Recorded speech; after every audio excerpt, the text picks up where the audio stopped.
everyone, this video tutorial is for the Midnight Moon Tote Bag by KMGhandmade. As you'll notice, this is quite a large bag.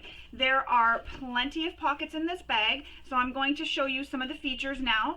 Here on the front, as you'll see, there is this zipper pocket that is on a diagonal. This zipper pocket will fit a phone, so I'll just show you with my phone.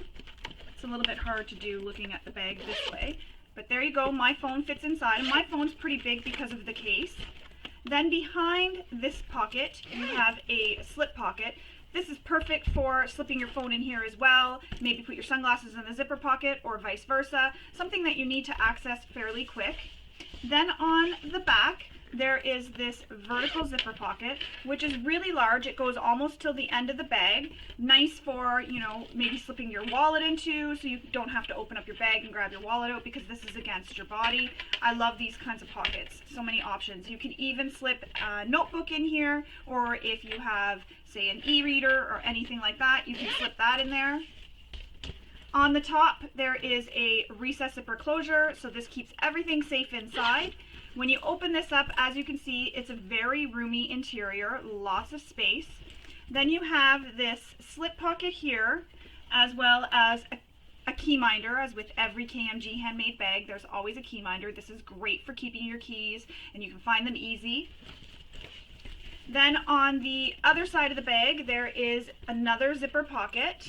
So as I was saying, lots of pockets. And it's got this zipper pocket overlay over top. And then this bag has a H2O sleeve, or a water bottle sleeve right there. My bottle's actually the same color as the bag. It's kind of funny. So there it is there. You can see it's inside the bag.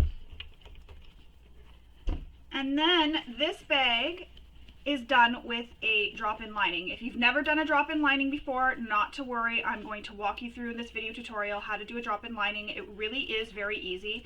I actually really like drop-in linings because you're not having to sew the bag both right sides together, turn it right sides out, and then top stitch again. You're basically skipping one whole step. You're just putting the bag together with the lining and exterior wrong sides together, and you're doing the top stitching and sewing the bag closed all in one step. And it's really very easy. Again, I'm going to walk you through the steps, so don't let it scare you if you've never done drop-in linings. It really is very easy. This is a really fun make. It would be a great bag for a beach bag. You can make it all out of waterproof canvas or some kind of waterproof material for the beach bag. This would make a great carry-on for if you're traveling on an airplane or anything like that. You could even use this as a diaper bag. It would make a really great diaper bag. You can add another H2O sleeve on the other side of the bag. You can add a little bit more pockets. Really, the choices are yours. And speaking of adding, you can also eliminate a lot of the features to make this an even quicker sew than it is. So you wouldn't have to do the H2O sleeve. You can maybe not add some of the pockets on the exterior. I don't know if I wouldn't add this pocket. I really like this feature on the front of the bag. I think it's a really nice piece. The bottom of the bag is really a different construction. So you have these really nice little triangle accent features on the bottom. That's how the bottom of the bag is made, and as you can see, it's a very large bottom. So I really like these little accent pieces on the bottom. It just shows a little peekaboo on the side when you look at the bag. So again, I'm going to walk you through all the steps of making this bag. I am going to show you how to make the straps the way she shows them in the pattern, which is just using one material and you fold it in four. I did make mine double-sided, but I do show you how to make them the regular way. I am going to link in the pattern below in the description how I make mine double-sided, so that if you choose to make yours double-sided, definitely give that a read through and a look through so that you can know how to make that before you start cutting out all your materials and everything else. The one thing I really like about this bag is that there's minimal hardware, which is really nice because you don't have to go out and buy a bunch of hardware. Really, the only hardware that there is besides the zipper is this little swivel clip here for the key minder, and if you don't have a 1/2-inch swivel clip, you can always omit that key minder, and then you don't even have to worry about that. You just have to have your zippers. And there is a zipper end, but I do show you how to make a fabric zipper tail. You don't have to worry about that. Again, you don't need to run out and buy this metal zipper end. I do show you how to install this, and I also show you how to make the fabric zipper tab or zipper end on the end of your zipper. So now that I've shown you all the features of the bag, let's get started on making our Midnight Moon Tote Bag. The very first thing you're going to want to do is read through the entire pattern. There's lots of information in the pattern that Kristen gives, like information on interfacing. It just really depends on how structured you want your bag and what your machine will be able to handle. You know your machine the best, so use materials and interfacing that you know your machine can handle. So once you've read through the entire pattern, you'll want to cut out all your pattern pieces. There are no pattern piece templates given for these pieces because they are large and it saves on ink. So you'll use your ruler and rotary cutter and the cutting chart that is given in the pattern. So once you decide on all your fabrics and you get everything picked out, you'll have everything cut out. You can go ahead and do as I did and label all your pieces. So I like to label my pieces with what they are. So for example, this zipper is a 9-inch zipper. I also like to label my pieces with the letter that corresponds with the pattern piece. So for example here, this is pattern piece O, so I label it. And I also like to mark where the top is. So as you can see on here, I mark a T and I mark the center marks as well, just so that they're done, so that when I get to the pattern and I get to that step in the pattern that uses this pattern piece, say pattern piece L, I'll know what one is L and I'll know where the top is, and I'll also have the center marks done. This just saves a little bit of time, especially while I'm filming. I don't need to worry about that. The other thing I've gone ahead and done is I've marked all my markings on my zipper pocket facing and my zipper pocket overlay, which is right here. I've also did the marks on that. And another thing I like to do, just because they are tinier pieces, is I like to clip together my zipper tabs. Because they're smaller, I've often found that I've lost them. So I just use a little wonder clip and I clip them together. You can also use a binder clip or a paper clip, whatever you choose, you can use that. You'll also need some double-sided tape. If you don't have double-sided tape, fabric glue or a glue stick. It's just a washable glue stick, the one you find for school. You can buy them at the dollar store. That works really well too, because the double-sided tape can get kind of costly, so there's just some other options, or you can opt not to use it at all and just use lots of clips and pins. So once you have everything cut, labeled, all your marks made, we're going to get started sewing the bag. So for this step, we're going to need our zippers. You'll want your zipper tabs and your straps. So I'm going to be making my straps a little bit differently than what Kristen is giving in the pattern, but I'll still walk you through how to make them the way Kristen says in the pattern. So first we're going to start with our straps. So I'm just going to put my zippers and the zipper tabs off to the side. We're going to start with our straps. The first thing you need to do is mark the center of your strap, the entire length of the strap, so right down the center. So your strap is going to be a little bit wider, so you'll mark the center just like this. So imagine this is yours just wider. Once you have that marked, you're going to apply some double-sided tape along the sides where the mark is, so right along the sides of the mark, the center mark. So I'm going to go ahead and do that. If you don't have double-sided tape, again, as I mentioned before, you can use some glue or some of the Beacon 3-in-1 glue. Just allow it to dry before you sew it so that you don't gum up your needle. So I'm just applying my double-sided tape down the center. And if you're using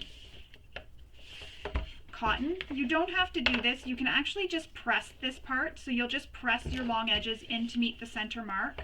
You don't have to use double-sided tape. That saves you on some double-sided tape. I'm using a vinyl, so I can't press these when I press them into the center, so I need something to help hold it down. Another thing, I don't give any measurements when I'm doing my videos. They're all kept secret, so you will need to purchase the pattern in order to complete this bag. I don't even give seam allowances, nothing. So you'll want to have your pattern open and be able to refer to that as you're going. So once you have a strip of double-sided tapes, you're going to put that on both sides of the center line. I'm just going to do one side and then I'll pause the video and I'll do the other side after, but just to show you. So you're going to press that into the center line, press the long raw edge into the center line, just like that. And a little tip, because you're going to be folding them both in, so both the sides will be folded into the center line, and then you're going to be folding it again in half. So you're going to fold both in to the center line, just like that, both sides, and then in half, like that. A little tip, don't put these two long edges right against your center line. Give it a little space, The reason for that is so that you don't get this extra bulk, and it makes it a nicer seam here when you fold it in half for the final time. You don't have it doing this where you get I don't know if you can see that, where it kind of like folds over and then it makes it look not as nice. Leave a little gap and then it folds really nice and crisp and clean. So don't put it right to the center line, just put it just below the center line. So just slightly below. Just enough to leave a little gap between the middle when you fold it.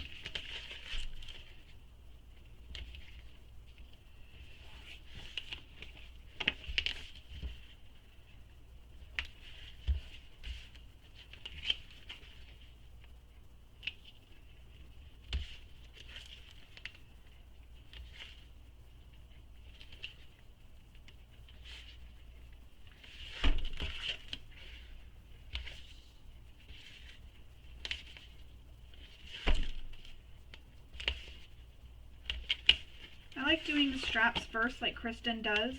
Gets it out of the way and you don't have to think about it later. If you want, you can do this in whatever order you prefer. You can skip the video ahead and do parts that you would rather do if you'd rather get sewing to the bag right away. You do need the straps though to attach to the bag, so this is one circumstance where you do need to sew these first and get them over with. But I mean, you could start with your lining first. You can do whatever steps you want first. So once you have that one pressed into the center, and again, if you're using cotton, you can go ahead and just press with your iron. You're going to repeat that process for the opposite side. Apply a piece of double-sided tape along the center, fold that edge in, just as I was saying earlier, so you have it so it'll look like that. Again, yours will be much wider. And then once you have that folded in and pressed, you're then going to take this piece and fold it completely in half so there's no raw edges showing, and you can use some pins along the edge to help hold it. I'm not doing that, so I'm going to go ahead and still press mine in to meet in the center because I'm making mine double-sided. So I'm going to go ahead and make my straps and come back. So once you have them pressed like this into the center and then folded, you'll do that with both straps, so it'll be folded the whole way down just like that, no raw edges. You'll top stitch both the long edges with the seam allowance given in the pattern. So I'm going to go ahead and make my straps, and then I'm going to come back. I will link to a tutorial below where I have how I make my straps. I wrote it out so you can see how I do my straps. That way there, I'm saving a little bit of time and you're not having to watch me make my straps again. So I will link that below in the video description so that you can see how I do that. So I'm going to be back, I'm going to make my straps and I'll come back. Just one more time. Once you press this side all the way in to meet the center, repeat that, put double-sided tape along the middle, press this edge in, and then fold your strap in half completely all the way down and use some clips, just like that. And then you'll top stitch both long edges with the seam allowance given in the strap. So once you have your strap folded and top stitched, it'll look like this. Yours will be either one solid fabric, or if you've chosen to do the double-sided strap as I have for instructions, it'll look like this. But if you've only used one fabric, it'll be two fabrics on the same side folded and top stitched along the edges. Next, we need to make some marks on the strap, and then we're going to top stitch up to that mark and then top stitch the other side, as well as do that on the other strap. So the marks and the measurements given are in the pattern for where you need to make the marks from the short end up. That's in the pattern, and as well as the top stitch is given in the pattern too. So I've already gone ahead and made my marks. I'm going to go ahead and do that top stitching now, just up to those marks.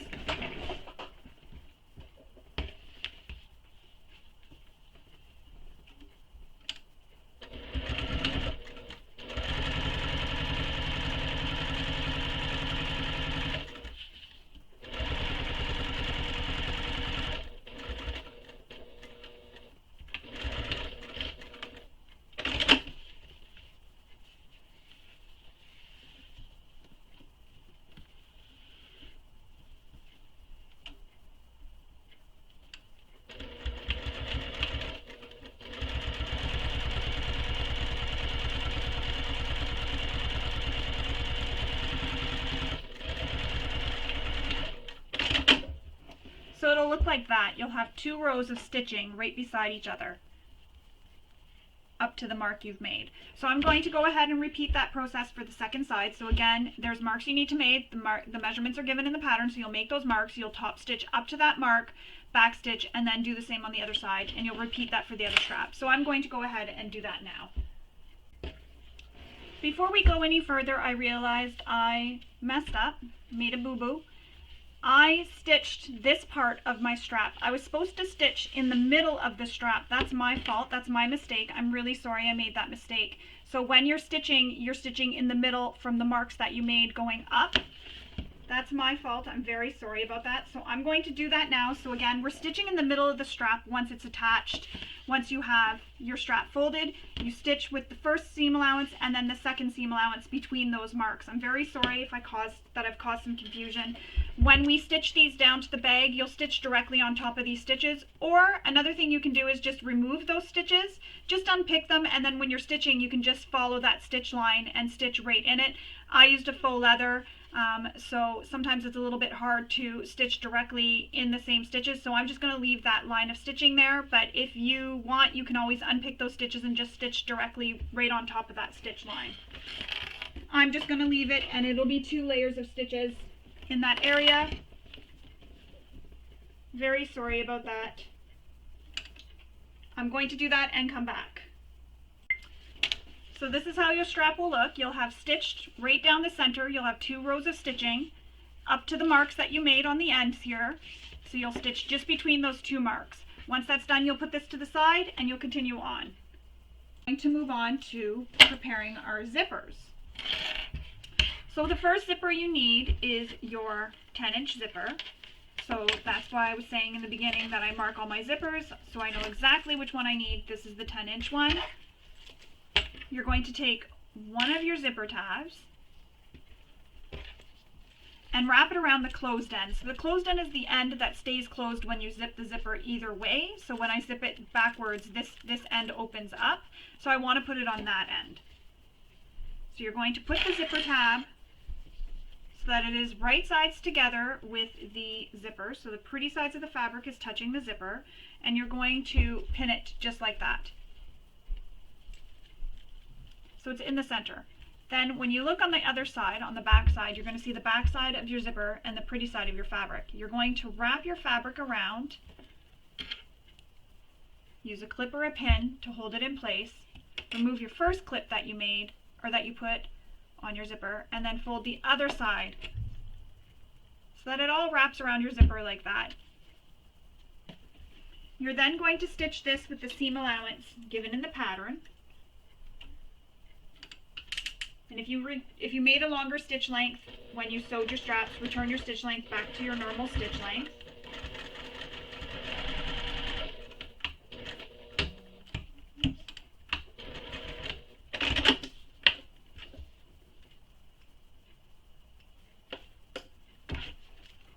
It'll look like this when you're done. Then you're just going to turn it right sides out. If you've used a material here like a vinyl, cork, or faux leather, you'll want to trim these corners here. That'll help them turn out nicer. I'm using cotton, but you'll want to trim these corners on an angle. If you trim the corners on an angle, go ahead and seal your zipper with your preferred method of sealing so that it doesn't fray on you. So you're going to get it turned out. And then what I like to do is overlap the seam again and give it a really good press. I'm going to use a clip to help hold that seam the way it was. And I'm going to give this a really good press. And I'm just going to give it a press with my fingers.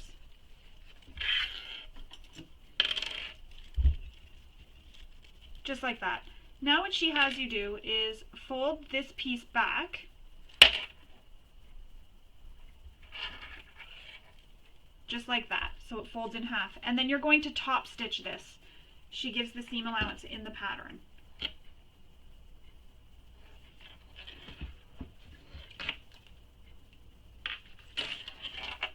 And if you're worried about the little raw edge, you can always just kind of fold that under a little bit and then bring it down.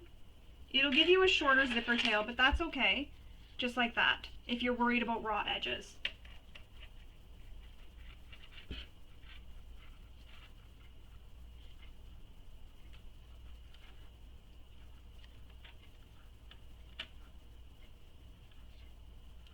For this one though, this 9-inch zipper, I would stick to just folding it directly in half because we don't know where this is going in the pattern. But if it's going to be one that's going to have a zipper tail, you're okay with folding it that way. You just want to make sure you keep the length the correct length. So fold it in half and top stitch.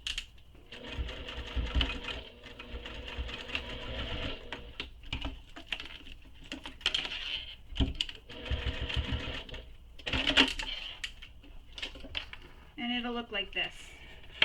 And because that's a raw edge there, if you're worried about fraying, like I was saying, we don't know where this zipper is going in the pattern yet. Or I do because I've read ahead, but we'll stick to the pattern. I'm going to apply some fray check and that'll stop that little edge from fraying. Just like that. So it'll look like that. You'll repeat this for your 16-inch zipper. It's the same as the 10-inch zipper. However, I'm going to use a metal zipper end. So I'm not going to use the fabric zipper tabs. So this one here, I did that way. You'll repeat that same process for this zipper that goes on the top. And that's what I was saying, with this zipper you can actually do what I was mentioning when you fold it. If you don't want the raw edge on this side, fold it first, then fold it down, because this is going to be one that's going to be a zipper tail, so it sticks off the bag. So I'm going to use a zipper tail, metal zipper end here.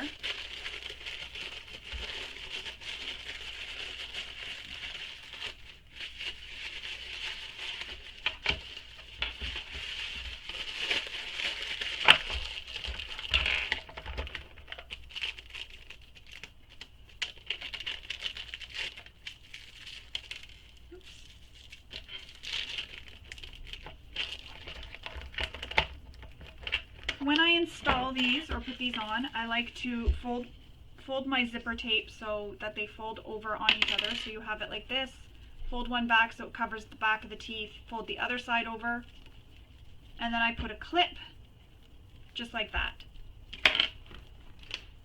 I like to use some glue inside my metal zipper end. This just helps if the screw ends up falling out at some point. You have some extra security, and make sure you're putting it on the side that closes, not the side that's going to open.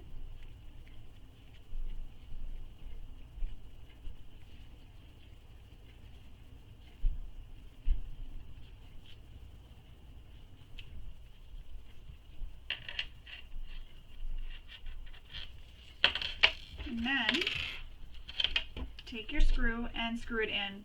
Don't hold this in your hand and screw it in. Keep it against the table, flat against the table, and screw it in. This way here, if your screwdriver slips, you don't stab your hand.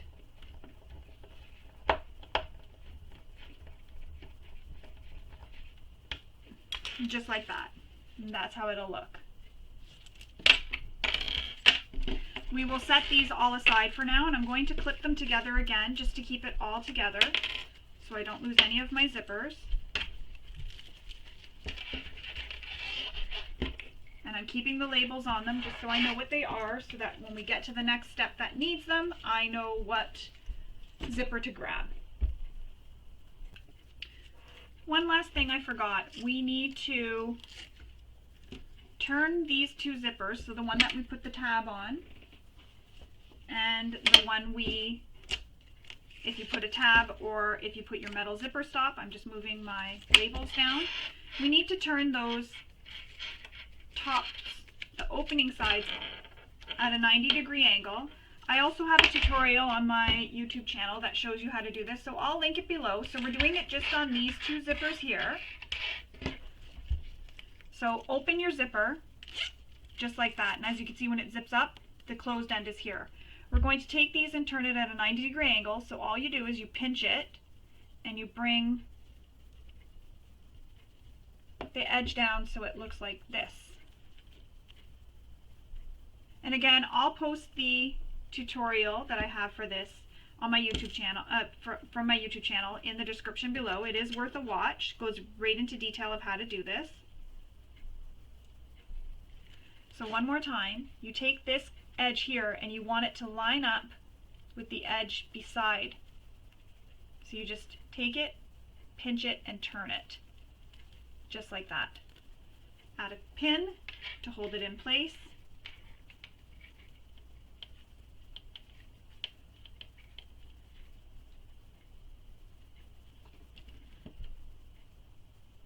And then what you'll do is you'll sew this right close to the edge, just to help hold it in place so you don't have to keep the pin there.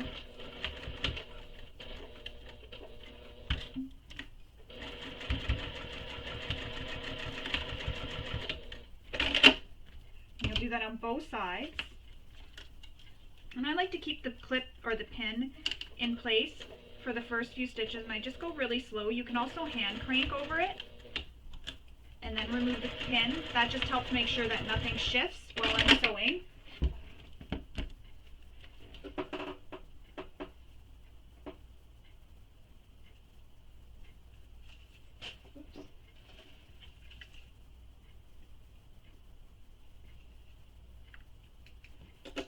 And that's how it'll look when you're done. And that's the back side, and that's the front. Just like that. So we'll repeat that for the other zipper, the 16-inch zipper.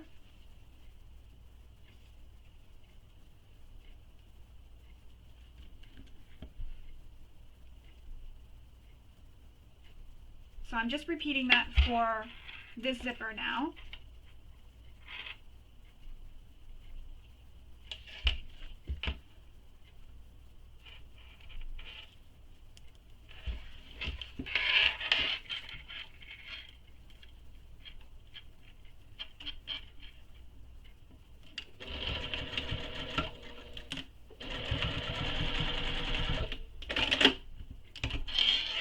Again, I leave that pin in, but I'm very careful when I'm sewing so that I don't hit the pin. If you have to, hand crank so you go over it.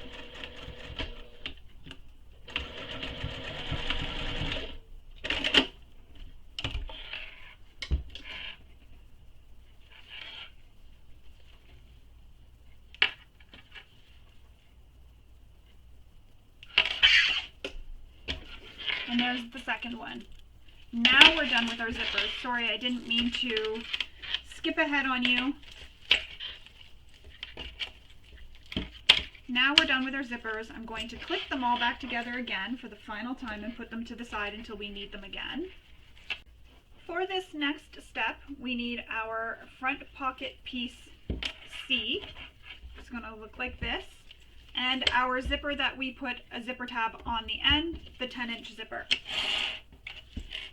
So first thing you need to do is take your pocket piece C and fold it to the opposite corner so they are right sides together, and pin it in place.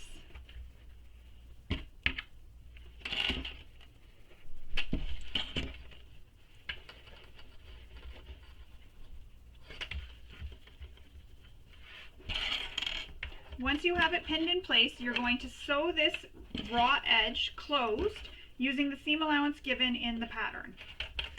So you're going to sew this edge here, just the one edge.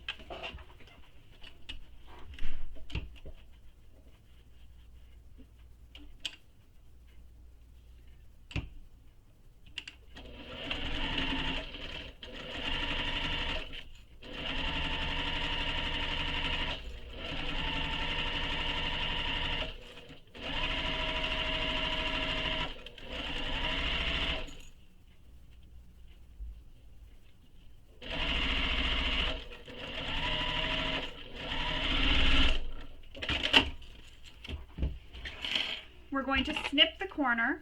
First I'm going to trim my thread. We're going to snip this corner. And I like to trim a little bit off by the corner too, just to help reduce some of the bulk. And then we're going to turn this right sides out.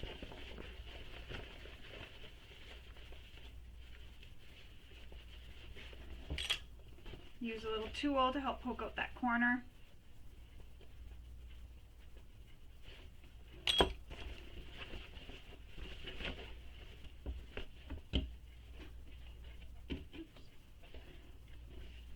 And then I'm just going to run my tool along the seam just to help give that crisper press. Push those out nicely.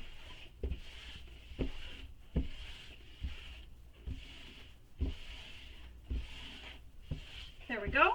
Now you're going to take the point and you're going to bring them up to the corner here.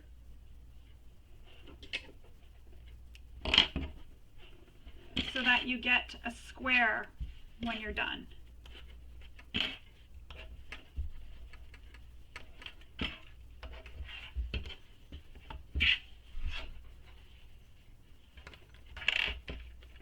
And you want them to be centered, so make it as even as possible.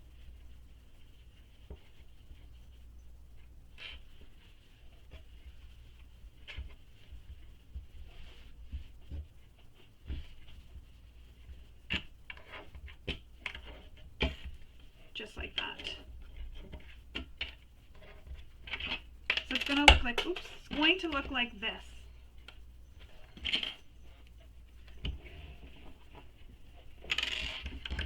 So it'll look like that. Next, oh, the zipper is here.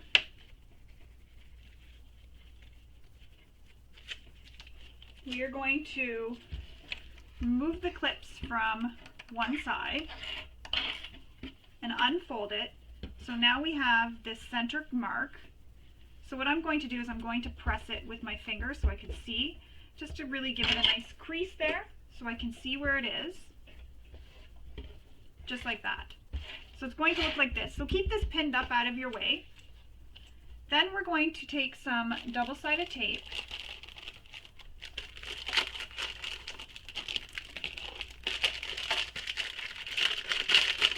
and I'm going to put it on my zipper because this is going to help hold my zipper in place.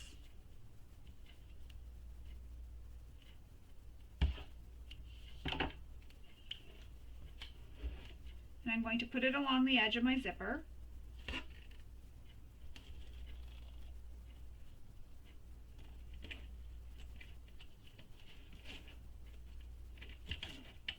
If you don't have tape, you can go ahead and use a glue stick or whatever you have that you use to help hold your zippers in place.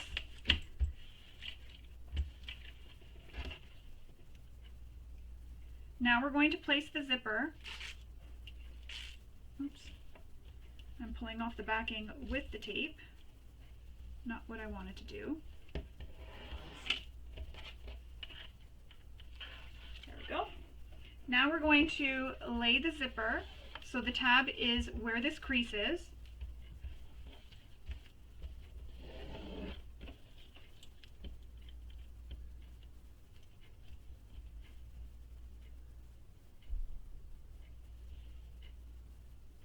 Just trying to get it so it's a good distance away from the zipper teeth.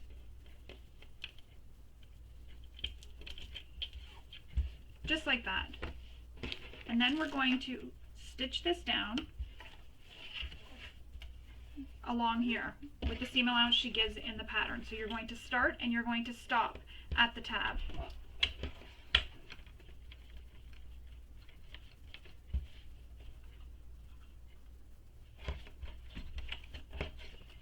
And again, you're going to use the seam allowance that she gives into the pattern. So I'm going to switch my foot. That foot was my Teflon foot.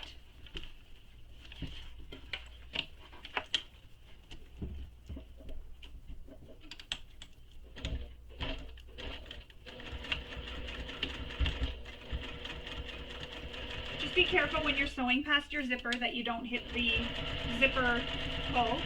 Move it out of your way if you have to. And if you're noticing that you didn't line up your pocket quite perfectly on your zipper, you can go ahead and adjust it as you sew.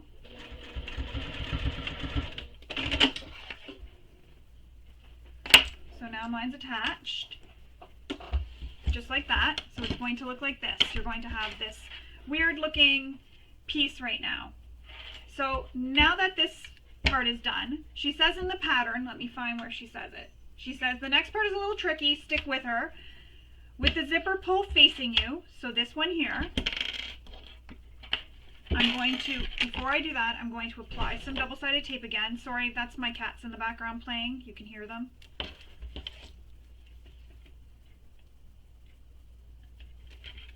We have this little kitty tunnel, and the one cat really likes it. So she, if you can hear that, that's her with the little bells.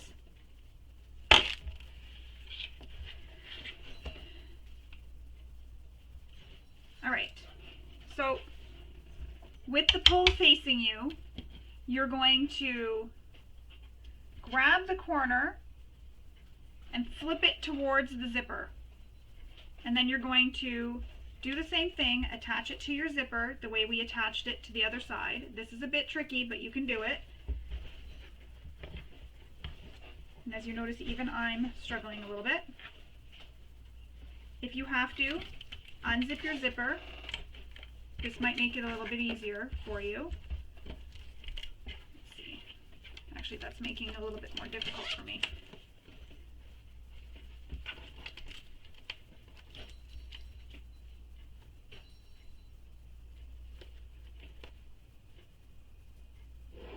So I'm lining up my tops first, and I'm making sure I'm laying it on here the same distance as I did on the other side, so the same distance away from the zipper teeth as I did on the other side.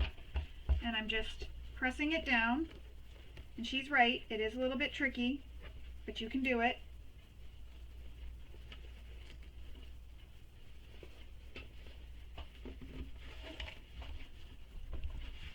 That's where the double-sided tape is really handy, because it's stuck down. So it's going to look like this right now. Seems a little wonky, seems a little weird, but it is right. And now you're going to top stitch this all the way down to the zipper tab. And it's probably easier to open up your zipper to do this.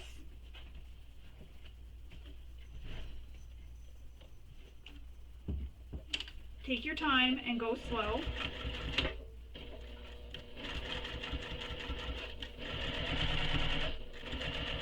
If you find that having the zipper open doesn't work for you, go ahead and close your zipper.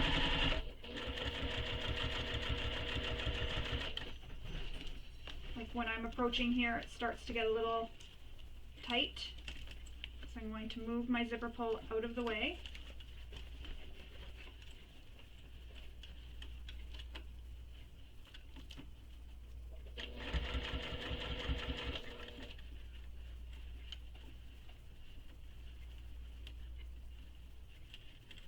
Again, be careful with your zipper pull.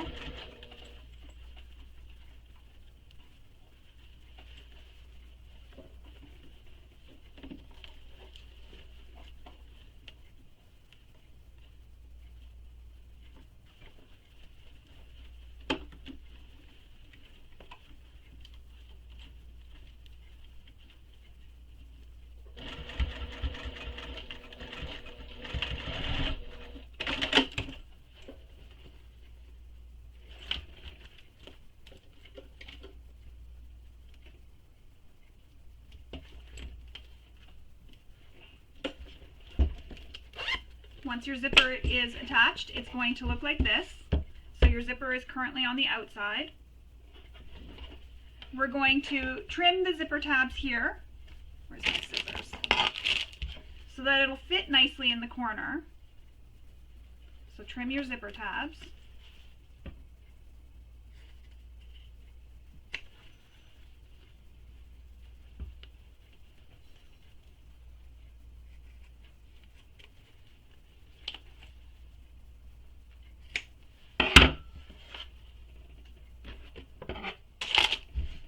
Like that. Now we're going to turn it right side out.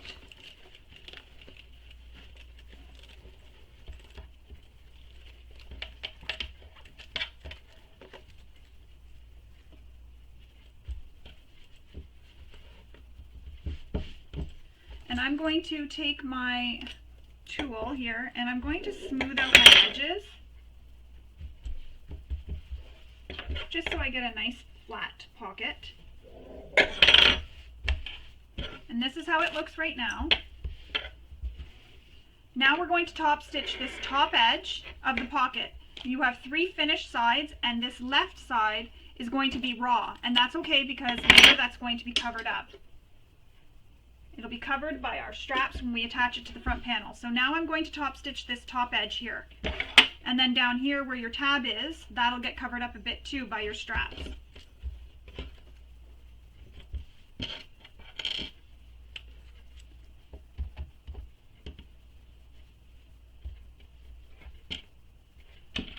So I'm going to put some clips on, and then I'm going to top stitch this.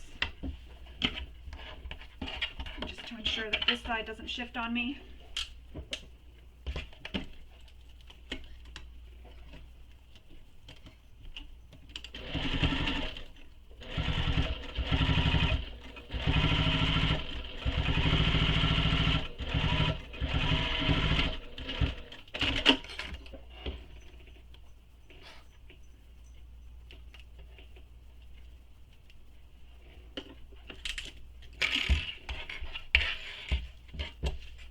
And that's how it'll look. So right now you have this one finished raw edge, but there's your pocket.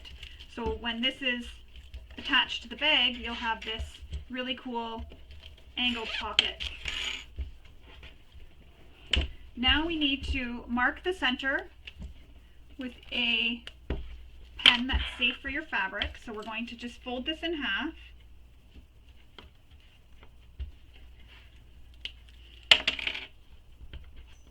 And all I do is I just fold it in half, press it, and I'm going to mark on the wrong side. Just make sure, fold it again. Now she's getting into a box behind me here. Alright, once you have your centers marked, we're going to set this aside and we're going to move on to the next step. So just to show you up close, that's how it looks. I have the one raw edge on the left hand side, finished edge, finished edge, finished edge. This edge is top stitched. We need one of our exterior panels. So your exterior panel will look like this. And you may have foam attached, or you may have Decoville attached. With a preference, personal preference, whichever you chose to use. We're going to take this top edge and we're going to fold it over by 1/2 inch and press. You can use double-sided tape here to help hold it in place. So I'm going to go give this a press, and then I'm going to use some double-sided tape. I'm going to put some double-sided tape, on it. When you put your double-sided tape, you don't remove the tape backing just yet. We're going to do that later in another step. So for now, just fold it over and press it down, and then apply your double-sided tape so that it's there when we need it later. So I'm going to go give this a press, and then I will come back and we will finish. Alright, so as I was saying, I'm going to press that top edge, and I did that on both my exterior panels just because I know it's coming up and I'm going to need to do that on both. Now I'm going to apply some double-sided tape to that edge. And what I did was my foam wasn't cut the amount that she had given in the pattern. I cut mine a little bit different just because I know my machine can handle the bulk, but I left it out of this top seam just to make it easier for this step, and also to help me to know how far to fold it over. So I've just applied this double-sided tape.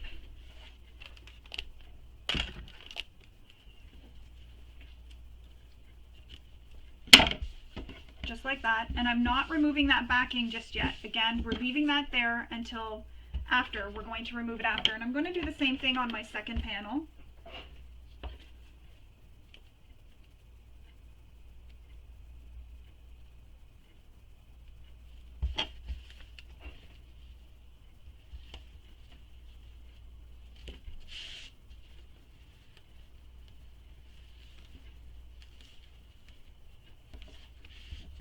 So just applying this all along.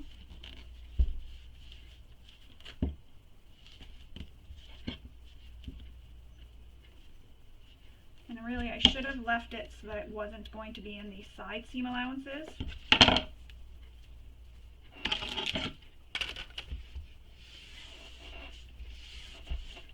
just like that. So I'm going to put this one off to the side. So now we need this one again.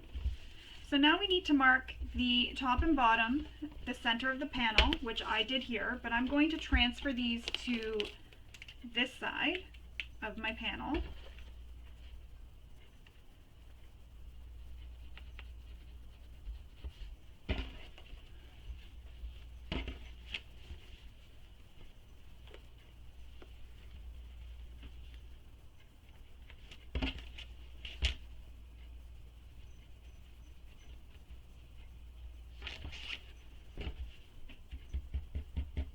Okay, so now that I have those center marks, with this panel right side up, we need to make a measurement from the top down, from the center point down, and that's where we're going to be placing this pocket here. So I'm going to go and do that, and I will come back and I will show you how it looks when it's all pinned and put in place where it's supposed to go. Here's how it looks when I have it all pinned in place. I used some double-sided tape to help hold them down just because I am using vinyl and I didn't want to use any pins.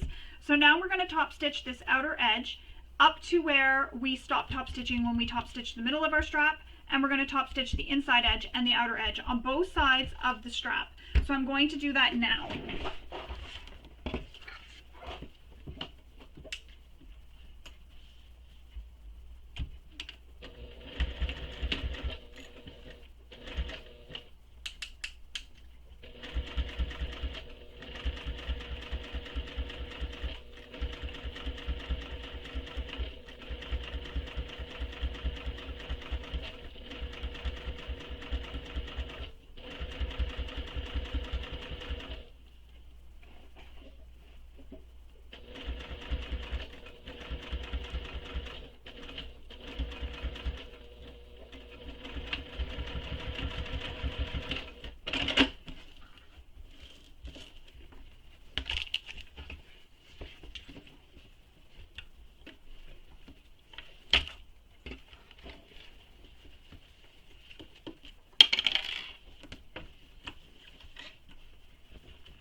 And I'm just zipping my zipper out of the way so the zipper head isn't in the way when I'm stitching here.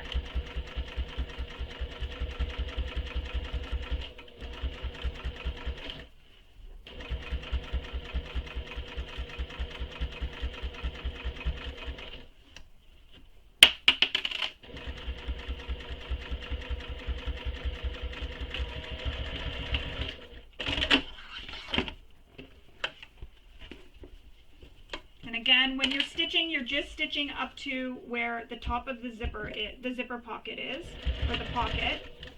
So where that stitching stopped and started when we stitched the center of the strap.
And there you have it. That is how your front panel will look with your pocket. Let's see if my phone will fit in here. I have a bigger phone, so, and it does. That's super neat. I really like this pocket. And a slip pocket behind too. So you have 2 pockets in one. So this would be good for a pair of like sunglasses. So this is my glasses case. Your sunglasses could go in there, and then you could slip your phone in the pocket behind, just like that, and you'd have your stuff easily accessible that you need in a hurry. Super cute. So there's how it looks. Strap attached. We're going to move on. For these next steps, we need our back panel, our last strap, and then the front panel again. So the back panel, you're going to press it at the top by the seam allowance she gives in the pattern, and then apply your double-sided tape again. Don't remove the backing of your double-sided tape. Then we're going to take the front panel and lay it right side up.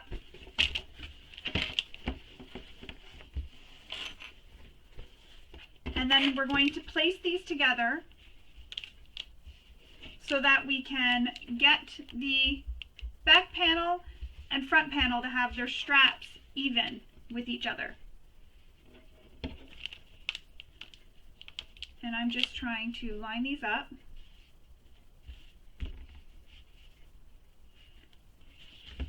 And again, you need to make marks on your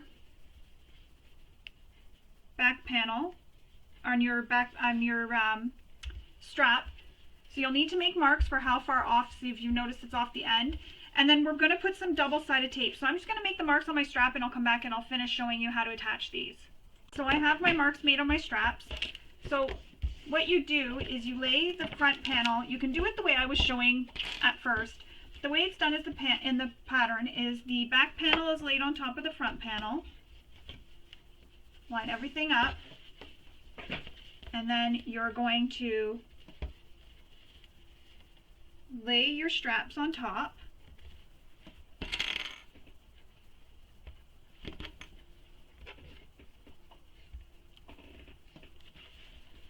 When you're putting your straps on, make sure they're not twisted.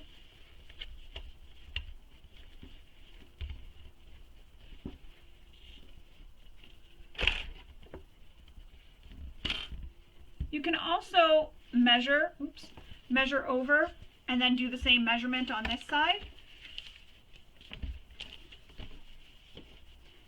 which I will do after I get it pinned. I'm going to go and measure and make sure everything's accurate and even, just to make sure.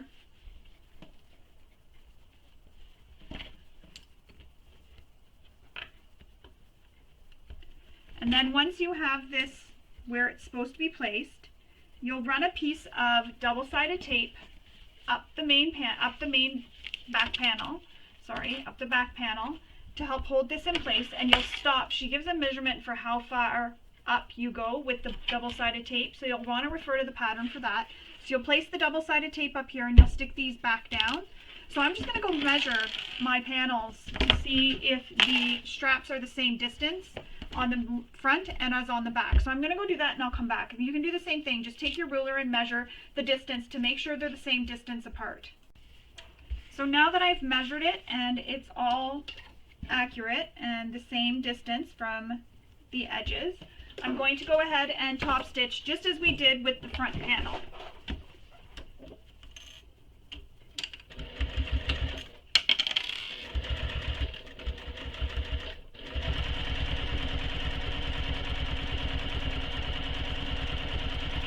And we're stopping at that same mark that we made when we top stitched the strap earlier.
There we go. Now my straps are attached to my back panel.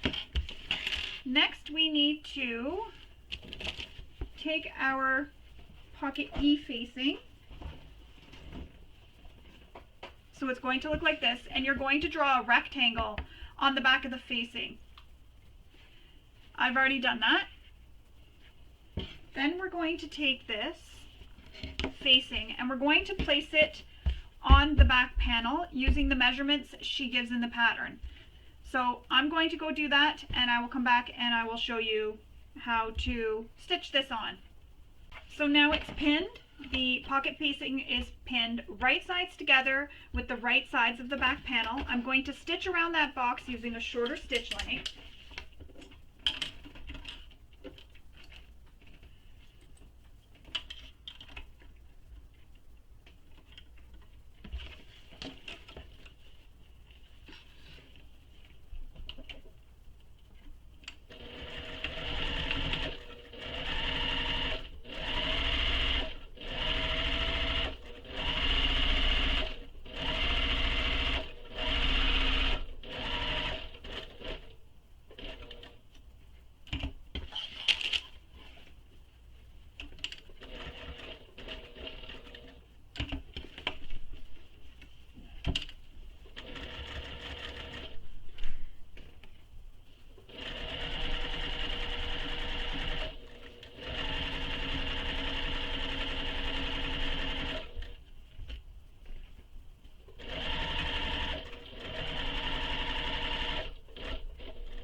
I'm going to trim my threads, remove all my clips and my pins that I used,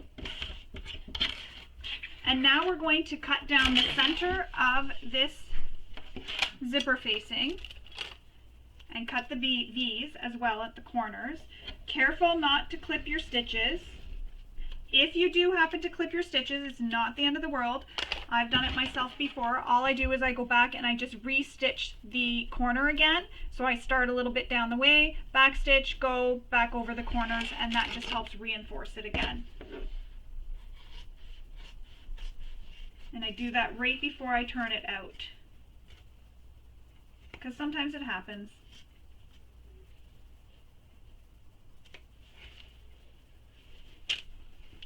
And sometimes I find it easier when I'm clipping my V's in the corners to do it so that I'm looking from the wrong side of my fabric, because if you're like me and you've used a really busy print but your thread sort of matches, it's really hard to see. Check and make sure I didn't clip any stitches. I didn't. And that's how it's going to look. You're going to have a hole right now in the pocket. Next, we're going to push the facing through. So before I push my facing through, I like to just give it a finger press just to get it sort of flat. And then we'll take it to our iron and we'll press it through to the other side. I just find this extra pressing I do here just helps me get it to the other side nicer. So you're just going to push it through and press this with your iron. Press it nice and flat onto the other side, so it'll end up looking like this. Another thing you can do is you can add some double-sided tape to help hold this down so that they don't shift. So you can put some double-sided tape behind here, which is what I will do to help hold it in place as well after you press it. So I'm going to go press this, put the double-sided tape on, and then we'll continue. I've pressed my zipper pocket facing so that it is wrong sides together, and I also use some double-sided tape to help hold it in place. That's how it looks. I have the hole, so as you can see. So I use the double-sided tape just to help hold that down, because sometimes it can sort of shift just because there is foam there. But if you used, say, Decaville Light or Decaville Heavy, you may not need to add the double-sided tape to help hold it down. It's just the foam adds a bit of bulk there. Next, we need to grab our pocket piece D and our zipper. The zipper length is given in the pattern for the one you need. So we're going to take the zipper and we're going to lay it so it is right side down on one end of the zipper pocket, and the zipper pocket is right side up, and you're going to center it. So to center it, I didn't make center marks on this. I'm going to make my center marks on my zipper pocket D piece, and to do that I just fold it in half.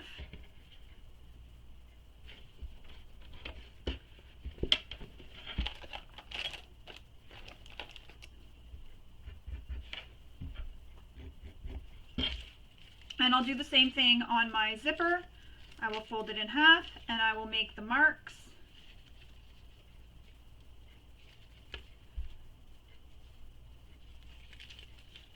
And I'm using pencil, but I'm using it just within the seam lines. That way there you don't see it when I'm done. I just like using pencil because when we use anything else, it tends to rub off with the heat of the iron. So now we're going to again lay our panel D piece right side up and lay our zipper right side up on top of it and pin it along the long edge, and it's going to be centered.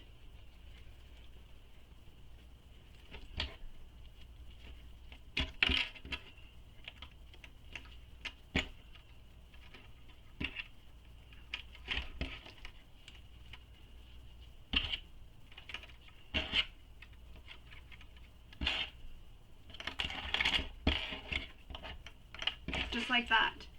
And then we're going to stitch this with the seam allowance given in the pattern.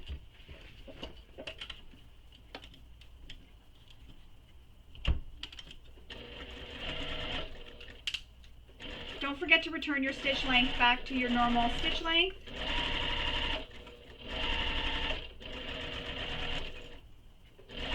When you approach your zipper pull, zip it up out of the way. This helps keep your zipper tape nice and straight, and also avoids you hitting it accidentally.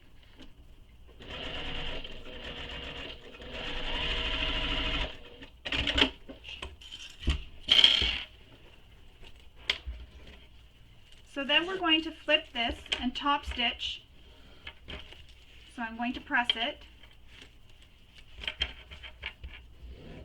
And we're going to top stitch this side here using the seam allowance given in the pattern. So we're top stitching where you see the wrong side of the zipper. So you're top stitching on the fabric, but you're seeing the wrong side of the zipper.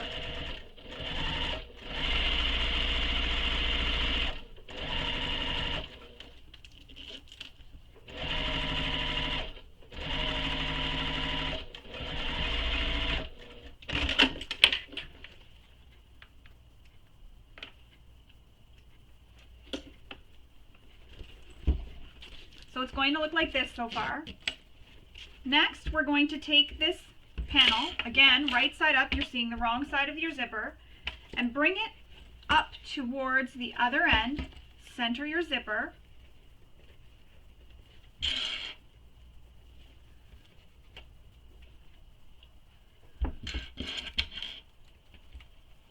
get it all lined up nice and even.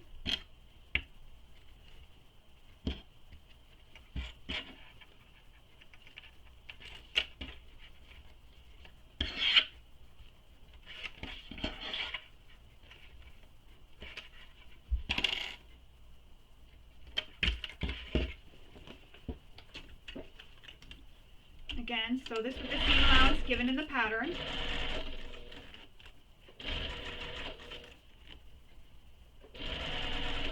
Don't forget to move your zipper pull out of the way when you approach it.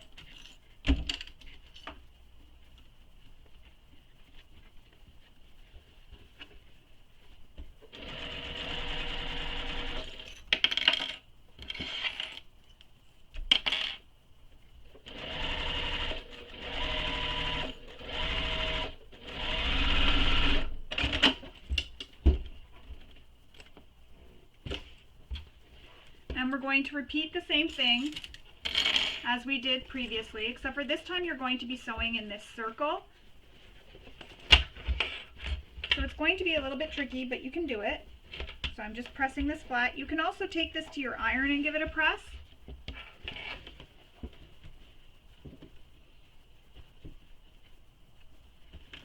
So same thing, top stitch this here.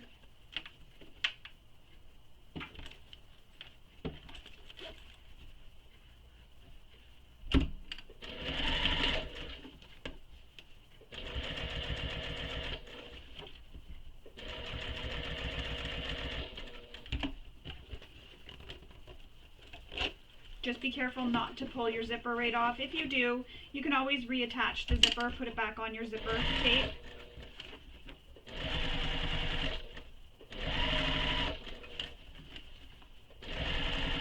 And if you can see, I'm kind of pulling my fabric out of the way.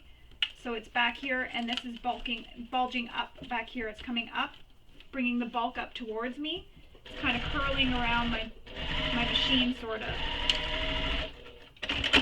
So see, it went under. Now I gotta pull it all out. And that's what you have right now, is a circle with a zipper. The next step, first I'm gonna cut my threads.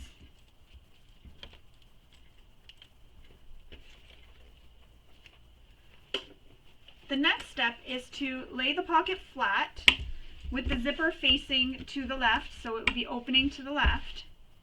And we're going to cut this bottom fold. So get this nice and flat, and then cut this bottom fold down here.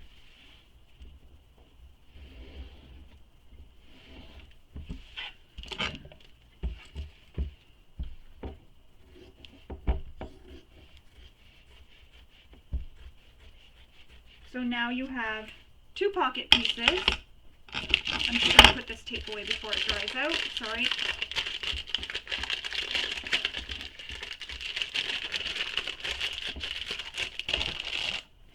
So now you'll have two pocket pieces that will look like this. When you open them up, the wrong side of the zipper is against the right side of the fabric, and then this way. Now we're going to take our back panel, and you want to make sure your zipper pull is facing up, so facing the top of the panel, sorry, and center this in the panel.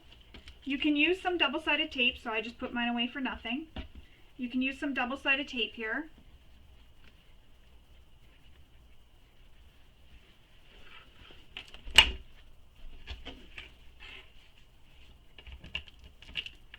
I'm just gonna get it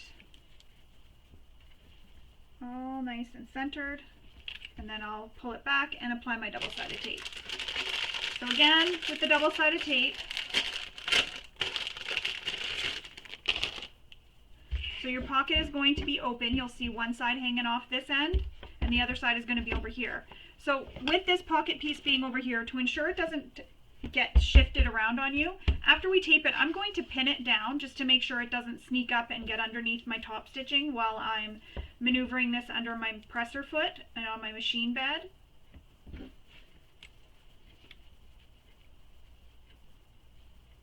So I'm just applying some double-sided tape to my zipper to help hold it inside the zipper pocket opening.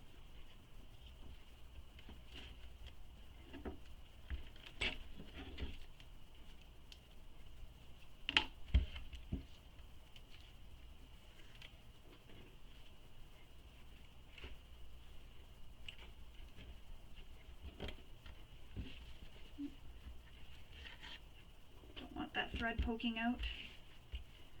Just make sure that you have it nice and even before you stick it down. Give it a good press.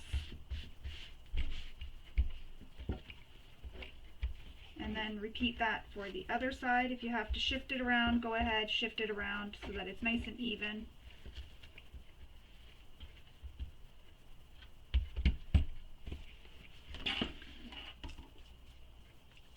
So see how this is facing up? I'm seeing the wrong side. That's what you want. You want to see the wrong side when you pull your back panel away. And your zipper pull is up at the top, so it zips up when closing it.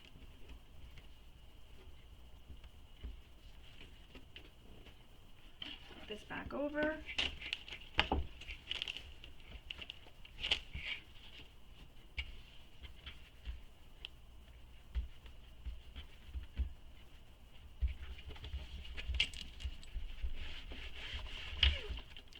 So now I'm going to do as I was saying. I'm going to pin this back pocket piece so that it stays over here. I don't want it moving on me and getting underneath my top stitching when I top stitch my zipper pocket in. And I'm also going to do the same thing on this side. I'm going to just roll this up, and I'm going to just pin it or clip it to the side, and that'll hold it in place so it doesn't shift. And then this way here, I'm not worried about it, trying to hold that and then hold everything nice while I'm stitching my zipper pocket down. So now we're going to top stitch all around our zipper pocket opening with the seam allowance given in the pattern.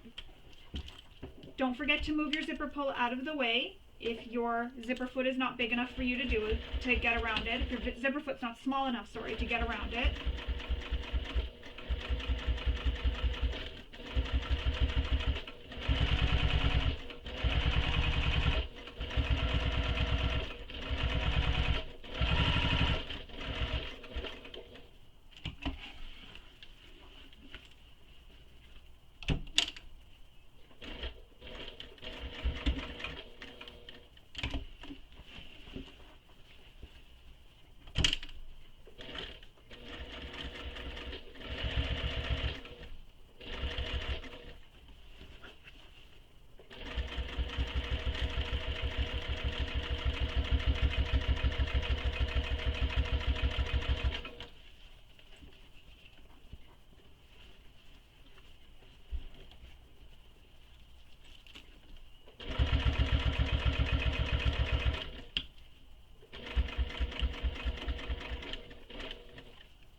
To back stitch at the top, especially when I'm using a material that my thread blends with really well, just because I know there's going to be a lot of pulling up at the top and the bottom. So I like to back stitch often up there.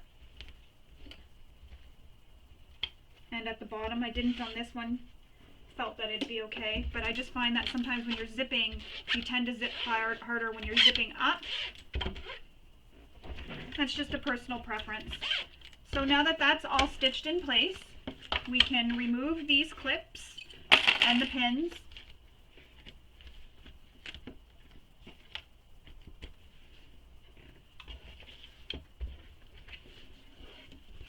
Another option too with this, if you're using a material like a vinyl or something on here where you don't want to see your back stitching, just pull your threads through to the back, and that way there you don't see any back stitching, and you wouldn't do the back stitching up at the top here like I did. Like I said, this is a pretty busy fabric, so you're not going to see the stitching as much. On fabrics where I will see the stitchings, I don't do that. I just, like I was saying, leave long tails and I pull it through to the back and I tie it off. Oh, I just lost a clip, and before my cats take it and play with it, this little handy tool is a magnet. So anytime I drop them on the floor, if they're not within reach, I just use my magnet and I grab them. Alright, so as I was saying, tie them off to the back, and that way there you have the long tails and you don't have any back stitching. Now we need to flip this over, and we're going to take these short ends and pin them together. So you're clipping them in place. This way here. This here is now clipped in place, so you have your short ends clipped in place. Now we're going to sew around the 3 openings. So, oops. We're going to sew around the 3 openings. So I'm going to clip the sides as well. And you're going to sew them with the seam allowance given in the pattern. All 3 sides.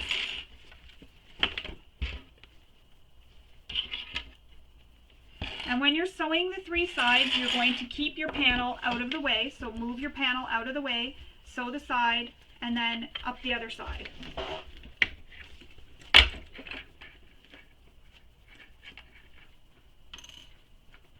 So I'm just moving my panel out of the way so I can sew this.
And there you have it.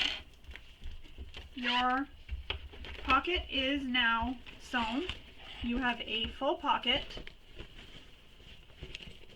on the back panel. And I love these vertical pockets for reaching into them. I just love them. And that's it. Back panel is all done. We can put this to the side and move on.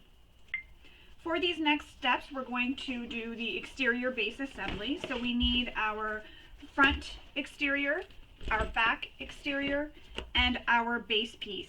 If you haven't already, go ahead and attach your interfacing that you're using on your base piece. I'm using Decaville Heavy just to give it a little bit more structure on the bottom of the bag. You can use foam, anything you want for the bottom of your bag. So once you have that attached, another thing you want to do is make your center marks, as I have. I did this prior to starting the bag, so it's already done, but you want to make your center marks on your pattern pieces. Next, you will clip your base to the bottom of one of your exteriors. So clip it so the long edges are all aligned. So what I like to do is clip at both corners first, then clip my centers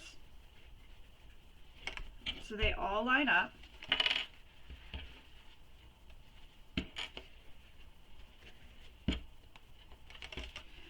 And then I'll pin the rest of the way. You can also pin the center first and then pin the ends, the sides, and then the rest of the way. Just as long as you get those all lined up and then clip the rest of the way. Everything will line up nicely in the finished bag.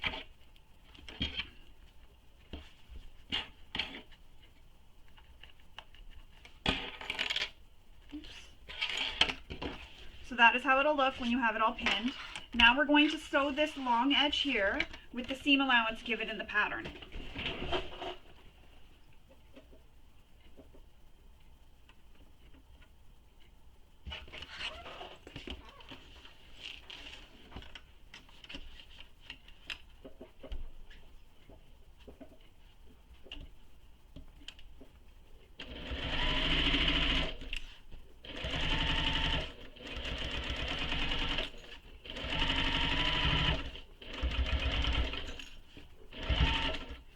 This area where the straps are, you have the long overhang of your straps. I like to backstitch just for extra security. Just a couple times.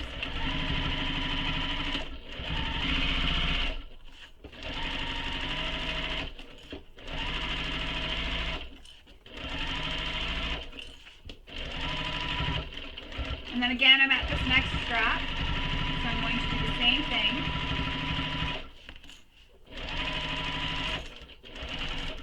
Might not be necessary, but I like it just for the extra security. And then clip my threads.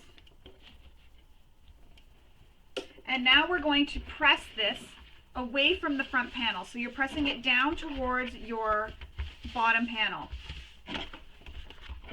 And because I used a vinyl, I can't take this to my iron and press, so I'm just pressing with my hands.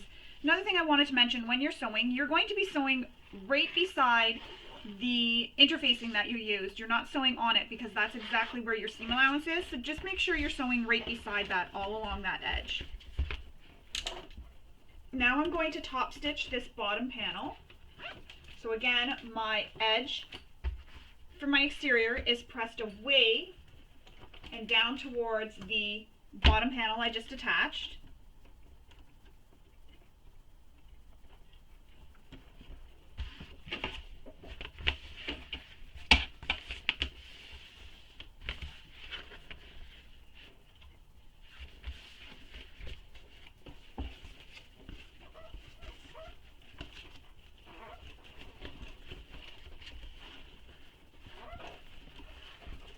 To roll this up. There we go.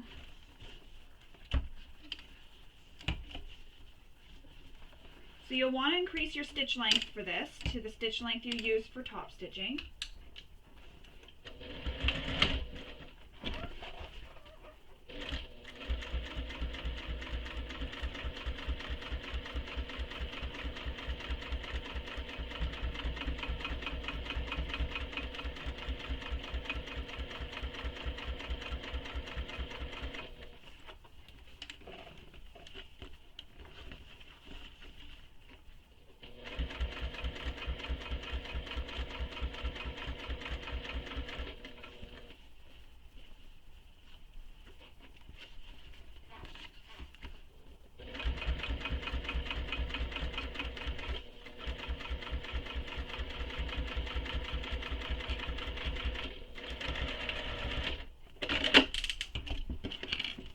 One thing I like to do as I'm sewing along too is keep checking to make sure that the seam allowance is pressed down so that it's pressed towards your exterior bottom. That way there you know you're sewing through all the layers and you're holding it down. So that is how it looks on the back side. That's how it looks on the front side. Next we're going to repeat those steps for the second exterior panel. So same thing. So I'm going to line up my middle panels.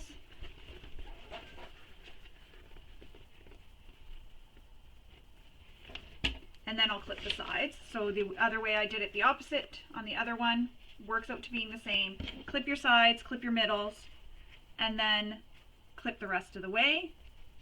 This just ensures everything stays lined up.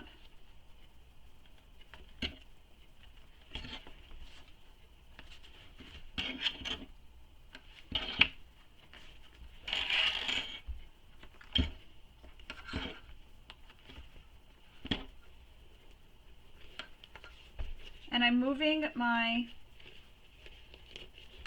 zipper pocket out of the way just so that that's not there in that seam allowance. If you're worried about bulk, you can pin it up out of the way. So clip it up here out of the way if you're worried about it getting in to the bulk of your bag. Especially if you're using a machine that you know doesn't always handle bulk very well, so you'll want to just push it up out of the way. Just like the tape here I'm going to pick off. Don't want to sew through that. So you can just push it up out of the way. And if you're really worried about it, you can also sew on this side with your seam allowance. I just like to sew on this side so I can see where my interfacing is, so I know I'm keeping an accurate seam allowance, and if I have to veer a little bit out of the way so that I don't sew through this interfacing, I can do that. But if you're worried about sewing through your zipper pocket, you can sew on this side as well. I'm just going to keep it shifted out of the way using my hands.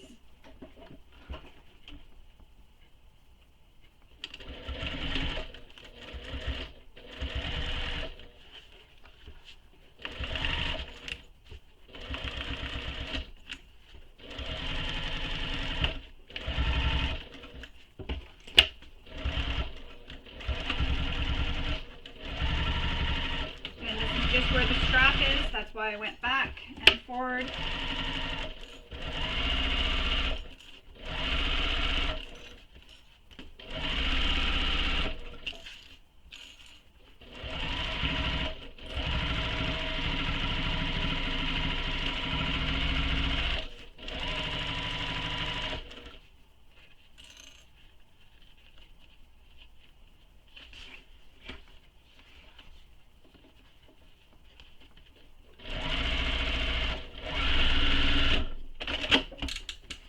Again, we're going to press this down away from, now you're competing with a lot of layers here, so take your time when we go to top stitch this to keep that zipper pocket out of the way. If you're using, again, a material that's able to be pressed, take this to your iron and give this a press down. So when I get to this spot where my zipper pocket is, I'm going to make sure it's not in the way.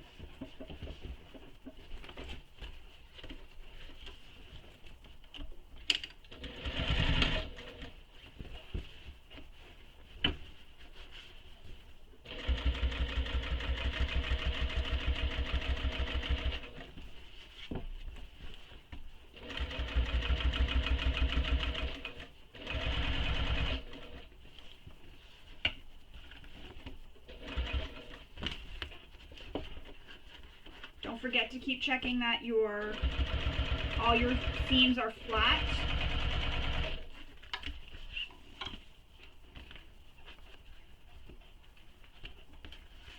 And I'm coming up to where this zipper pocket is, so I'm just going to tuck it up out of the way. My hand is under here, my fingers, I'm using my thumb to help hold it underneath, keeping my hands away from my needle so I don't accidentally sew my thumb.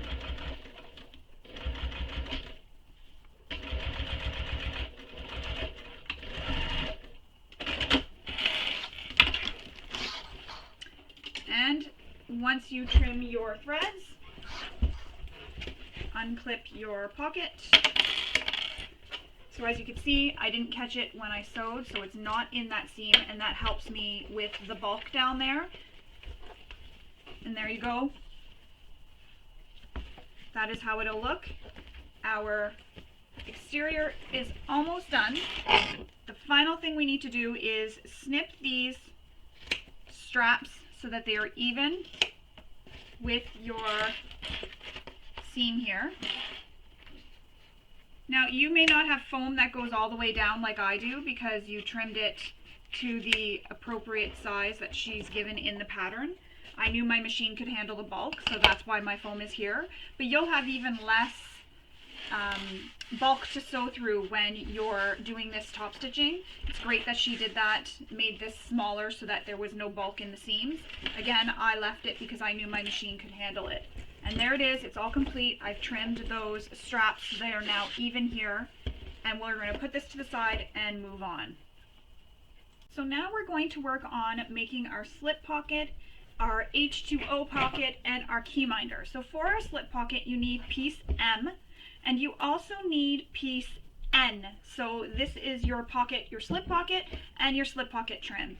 So first thing we're going to do is take our slip pocket piece and we're going to fold it so the top edge goes to the bottom edge and press it. And we're going to do this wrong sides together. You can take this to your iron as well and press it with your iron. I'm just going to give it a good finger press, so I use my nail to press it down. This is my cat Buddy, and she's currently watching me on the computer as well because I leave my computer there so I can make sure that the video is recording as I go and it doesn't cut off at any point. And also the pattern is open on my computer as well so I can follow along. So now that I've pressed that, I've given that a really good press. You can see the crease here in the center. In the pattern, she gives instructions for measurements for the ends of the slip pocket trim. You'll want to make those marks. We're going to fold those edges in. You're folding them to the wrong side. You can again take this to your iron and give it a press. I'm just finger pressing. I wonder if you can hear her purring.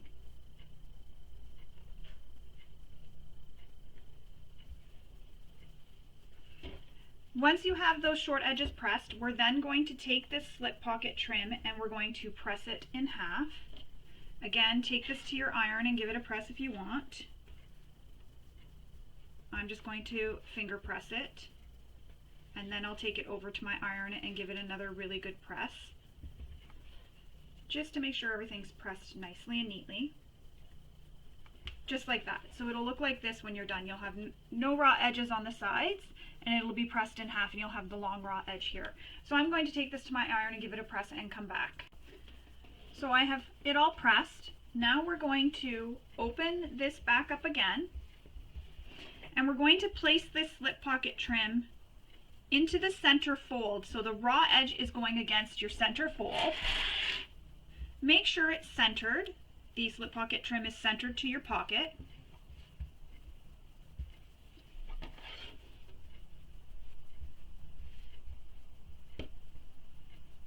And then we'll fold this back over, and you're going to use some clips to hold it in place.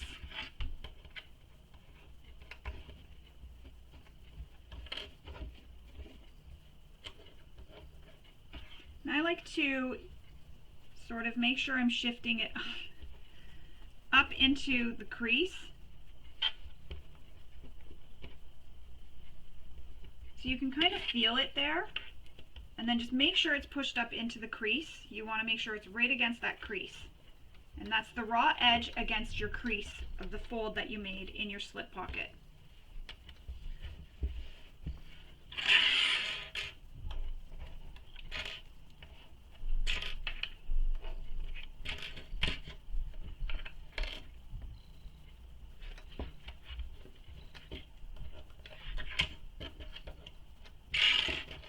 So when you open it up, it'll look like this. You'll see it's in there between the two layers. Now we're going to pin all the rest of the way around, and we're going to sew the 3 sides with the seam allowance given in the pattern. The 4 sides, sorry. And you're going to leave an opening in the bottom here for turning right sides out. So you're going to sew here, go all the way up, come across this edge, down, and across this edge, and leave a little turning gap. If you need, you can make a mark with your marking tool just to remind you to start and stop, but you want to make sure you leave that so that you can turn this pocket right side out.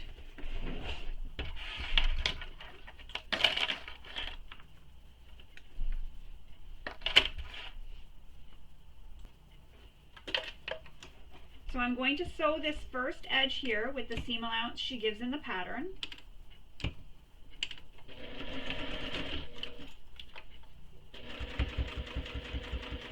All the way across. And as I'm going, I'm making sure I'm pushing that slip pocket trim up into that fold to make sure it didn't shift on me.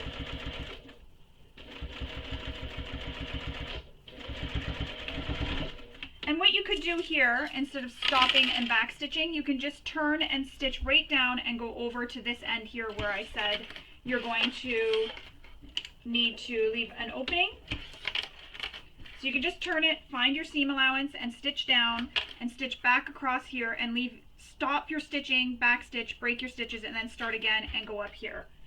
That way there you're not starting and stopping and creating so much back stitching if you don't want. I like to back stitch at my corners just because I like to have that extra security of strength for when I'm poking out my corners.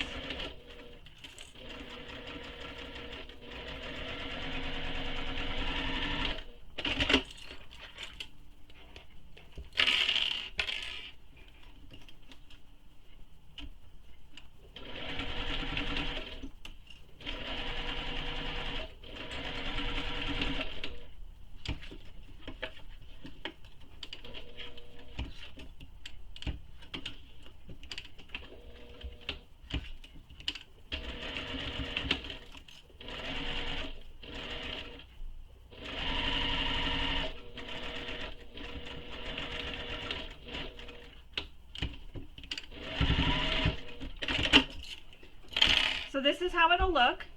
So I top stitched this with the seam allowance she gave in the pattern, then I went around and stitched the sides and the bottoms, and I have an opening here for turning right side out. So I'm going to clip my corners. Excuse me, buddy. Jump, buddy.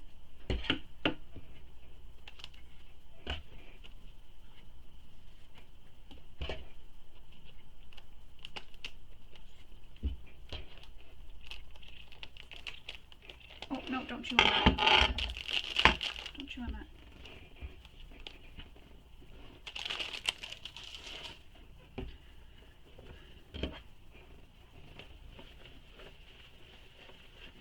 So I'm turning my pocket right sides out after I've trimmed my corners.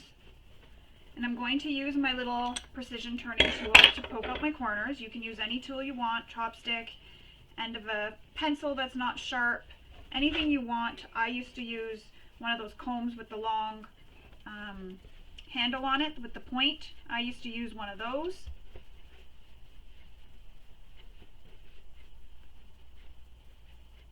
And then once you get all your corners pushed out, you can take this to your iron and give it a press.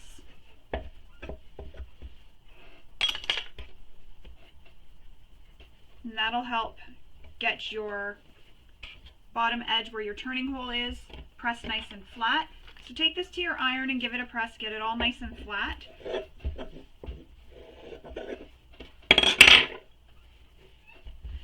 And once we get it all pressed nice and flat, we're going to top stitch just this top edge. So I'm going to go press this nice and flat with my iron and I will come back. So there it is, it's all pressed. Another tip I wanted to give that I forgot to mention is when you're leaving a turning gap, when you get to the spot where you're stopping to back stitch to leave the turning gap, say this was turned wrong side out, so imagine this is wrong sides out. What I like to do is get to where I'm going to leave the turning gap up to that point and then stitch up off the end of my fabric and back stitch. And then when I start, I do the same thing. Start on the fabric, go down to where my seam allowance is and go across. And it just leaves this opening here, and that helps you when you're turning your fabric so you get a nice crisp edge.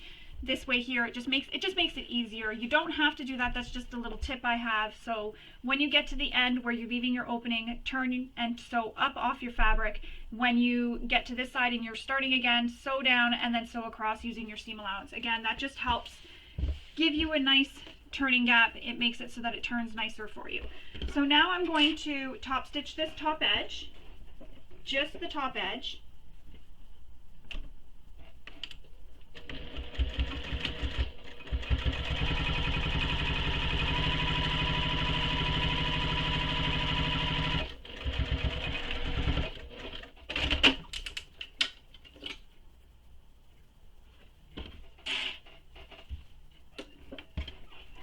And that's how it'll look when it is done. So we're going to set this aside for now and we're going to move on. So now we're going to work on making our H2O pocket. So for this we need our pocket O pieces and our two H2O slim sleeve trims. So this is what they look like. Now we're going to take our trim piece and we're going to fold it in half all the way along the raw edge, and we're going to do that for both. So you're going to fold them in half on the long edge, making the raw edges meet, and give it a press with your iron. So I'm going to go do that and give these a press with my iron and come back and show you how to make your H2O sleeve. So now that I have these pressed in half, we're going to take these and clip them to the top and bottoms of one of your H2O sleeves.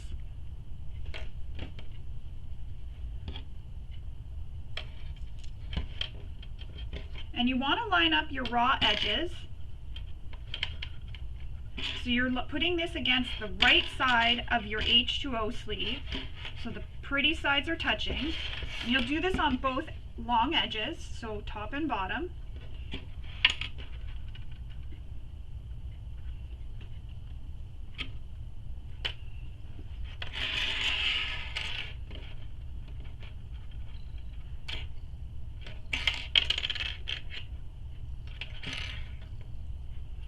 Then once we have these all clipped in place, we're going to put the last or second piece of your H2O sleeve on top, just like this. So they'll look like this. And then you're going to clip that in place. So just remove your clips. You could also do this where you give this a basting stitch to help hold it in place if you prefer. That way there you know that nothing is going to shift on you. And a basting stitch is a smaller stitch length that's also a longer stitch length. So a smaller seam allowance, sorry, and a longer stitch length. This way here, when you sew the finished piece, you don't see that basting stitch in the seams. So now I'm going to sew this with the seam allowance given in the pattern. And if you increased your stitch length when you did your top stitching, return it back to your normal stitch length.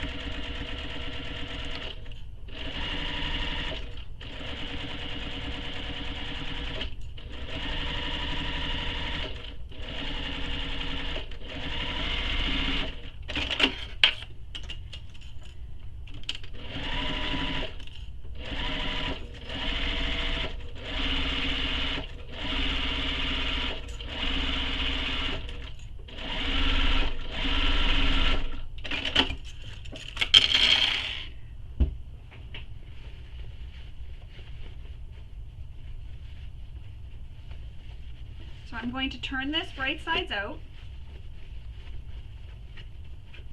And again, with my little turning tool, I'm going to push the seams just to kind of get them flat.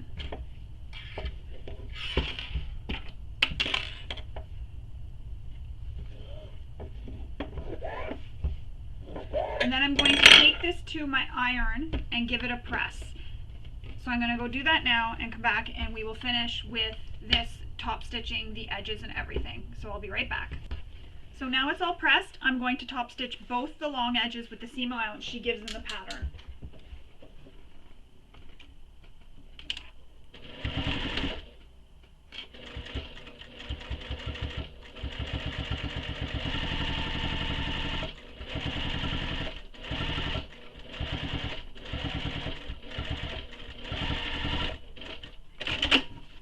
Is not making this easy for me by waving her tail around. So I've got to watch for her tail. And she's watching the computer. I think she sees herself.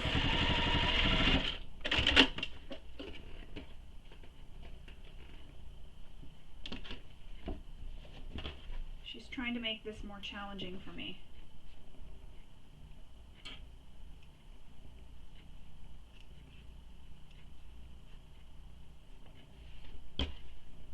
I don't know if you can hear her purring.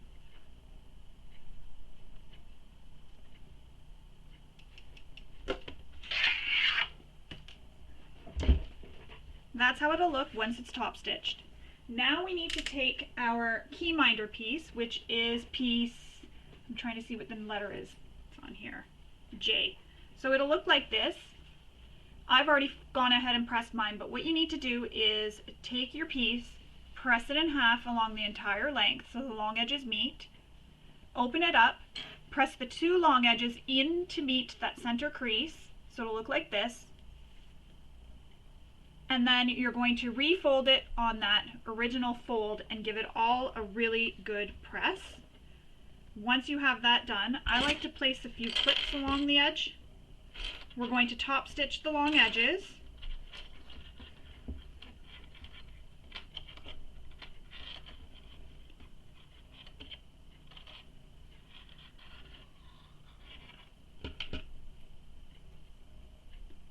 We're going to top stitch both these long edges with the seam allowance she gives in the pattern.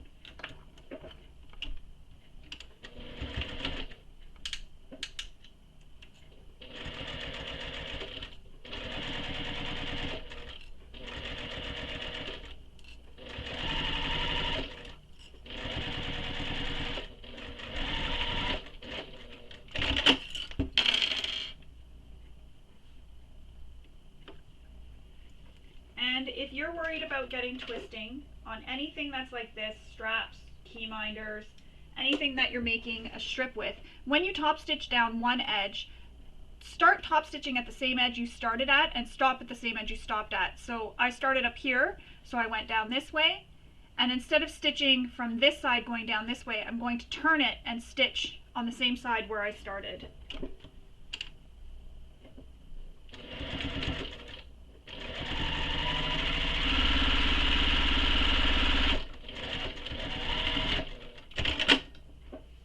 Just like that. And that just helps prevent the twisting that you get from stitching two different ways.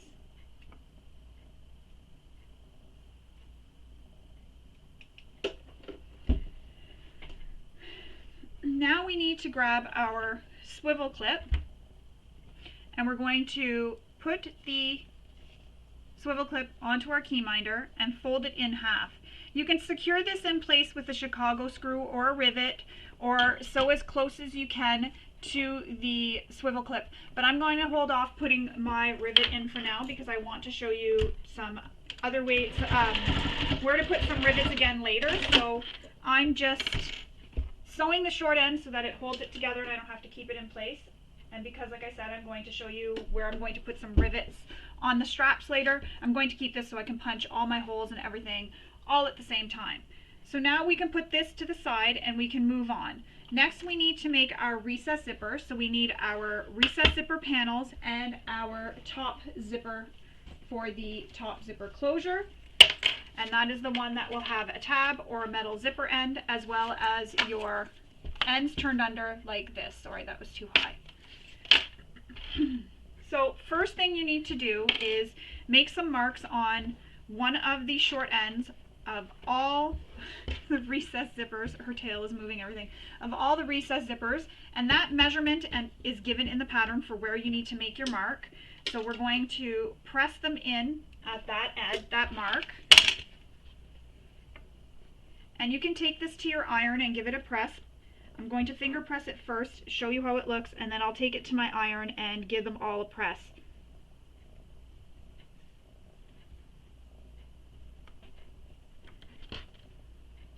So just one short end will be pressed and the other end will be left raw. So you'll have one end that's pressed and one end left raw. So go ahead and do that for all 4 pieces and give them a press with your iron, and then we'll come back and we will construct our recess zipper panel.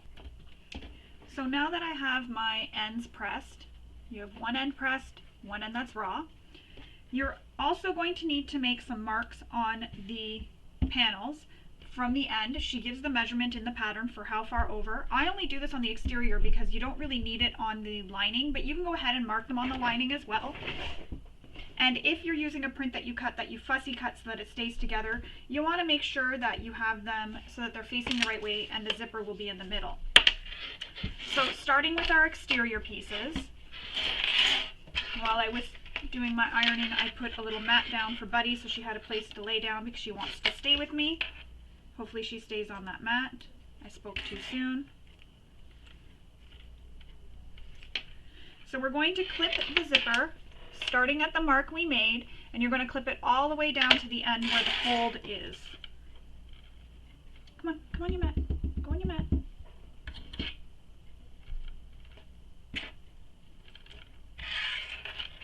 Shake a paw. Okay. She does tricks. She shakes paws. I wonder if she'll do it on camera. Shake a paw. Shake a paw, buddy. Good girl. Good girl. She shakes paws. She sits. She does up, and she'll give kisses. Yes, shake a paw again. Good girl. Good girl. Yeah. Yes, shake. Yes, shaking a paw. Okay, let me go. Now she's showing off. So once you have it clipped, so again, you're going to start with the zipper tape right at that line that you made with the measurement she gives in the pattern, and you're going to sew this all along. Now in the pattern she has you clip the lining to the exterior and then sew that, so you make a zipper sandwich. However, I just like to sew this, so I'm going to baste this in place with a longer stitch length and baste it in place with a shorter seam allowance. That way there you don't see the stitches in the finished bag or finished recess zipper panels. And that's just so that I don't have to have all these clips and I don't have to worry about anything shifting. Make sure you switch your zipper foot out to your presser foot out to a zipper foot. And again, I'm just doing this. This is not part of the pattern. This is just something I like to do. It just helps hold it in place so that I'm not worrying about the zipper shifting or the fabric shifting when I sew the lining to the zipper panel.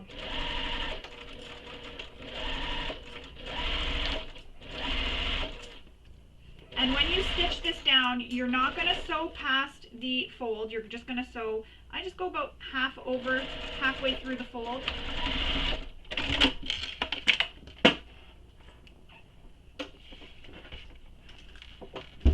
now we're going to move my cat, and we're going to clip the lining so that it is pretty sides touching the wrong side of the zipper. So the pretty sides of the lining will be touching the pretty sides of the exterior.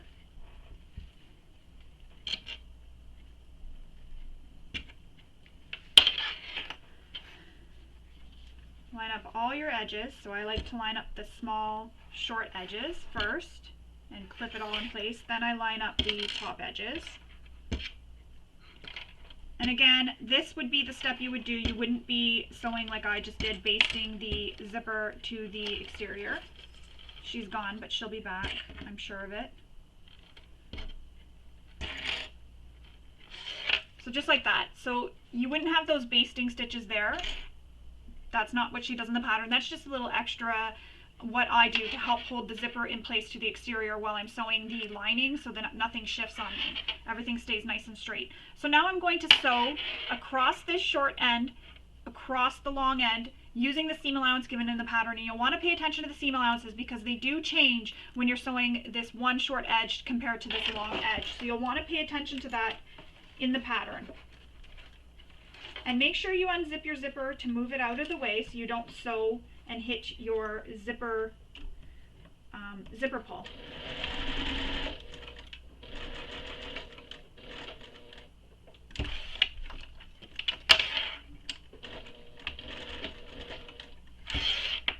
And again, I like to back stitch at my corners. It just helps reinforce that corner.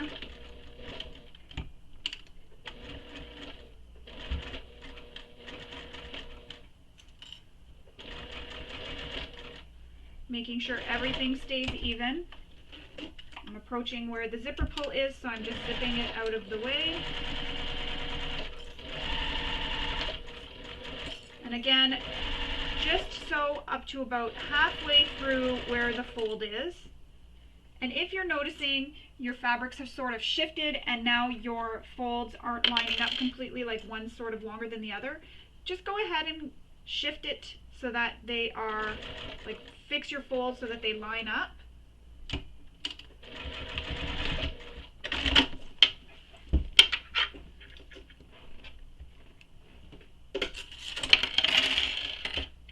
And I'm going to trim the seam allowance on the corner and also the seam allowance down the side, this short end, so it looks just like that.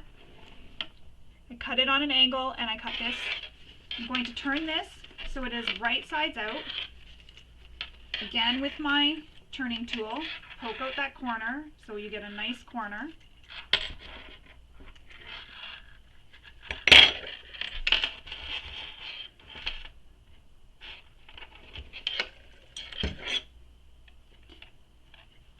And the next step is to give this a press and then top stitch all the edges. I'm going to hold off top stitching till I have the other side sewn, just so I can press all at the same time and top stitch at the same time, so I'm not switching out my presser foot. But you can go ahead, take this to your iron now, give it a really good press, and then top stitch all the edges. So you'll top stitch all the way around, so up the short side, down the long edge, across this short side, and back down that edge to help hold these fabrics all together on the edges where they're raw. Again, I'm going to skip and go right to attaching the second panel, so I'm just using my clips to hold the panels out of the way for now, and I'm going to repeat this whole process that we did when we attached the zipper to the first exterior recess panel. So again, lining it up with that mark we made on the raw end, so the zipper teeth get lined up with that mark. Clip it all the way along, making sure the raw edge of the recess zipper panel is lined up with the edge of the zipper. And then you can either do what I do, which is base stitch the zipper to the exterior, or follow exactly how it is in the pattern and lay your lining panel on top of the zipper, so the lining panel will be pretty sides touching the wrong sides of the zipper, so you have created what is called a zipper sandwich, and sew that together with the seam allowance she gives in the pattern. Pay special attention to the seam allowances because they do change for when you're sewing, so you need to pay special attention to the seam allowances. So I'm just basting my zipper to my recessed zipper panel. Again, this is just to make sure that nothing shifts on me while I'm sewing my lining to my exterior. And I'm using a smaller seam allowance, so you're not going to see this once the zipper panels are all constructed.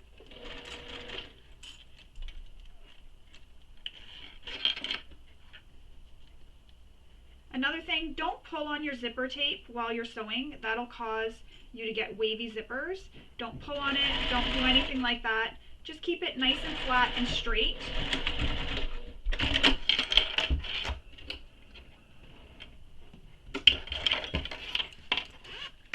Zip my zipper back up, and now I'm going to attach my lining to my exterior. So I'm going to pin it so that the lining is right sides against the wrong side of the zipper, and then my pretty sides of my exterior and lining recessed zipper panels are touching. So you have a zipper sandwich.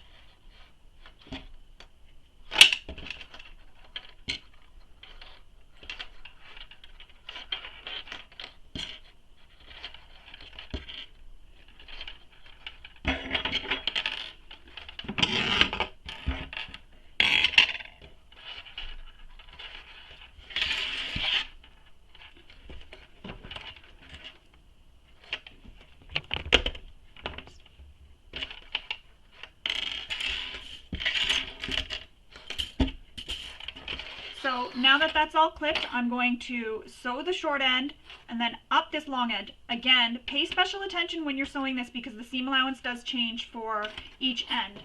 So you need to pay special attention and sew only until you get halfway, about halfway through where that fold is.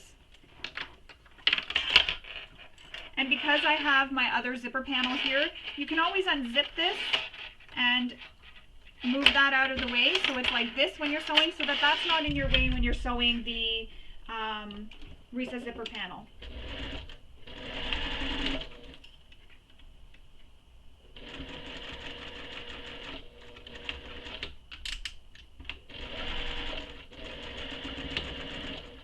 I forgot to change my stitch length back after I had top stitched originally, so even this one's at that length.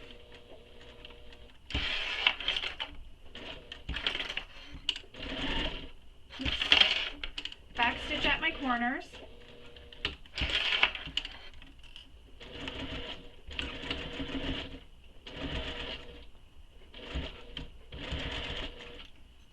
Keeping everything lined up. Because my zipper pull is now safe to be zipped up, or my zipper, recessed zipper is okay to be zipped up now, I'm going to zip it up so that my pull is completely out of my way the rest of the way.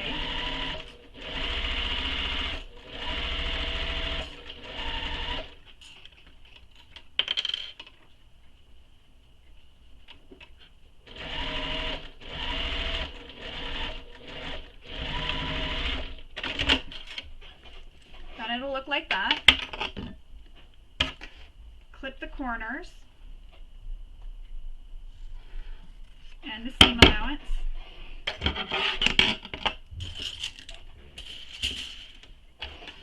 And then turn, oops, I need those. And then turn this right side out, push out your corner. And if it's not pushing out as nice, go ahead and just trim it a little bit more. You may have to do that.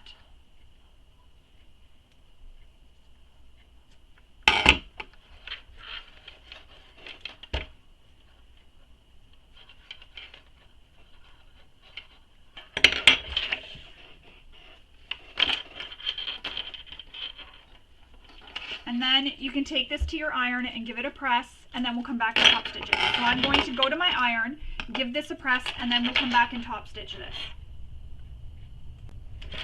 So now that I've pressed this with my iron, I'm going to top stitch all 4 edges using the seam allowance she gives in the pattern. So I'm going to start top stitching on the short edge, come across the long edge, back down the side, and across the bottom where the zipper is. Same thing on this side.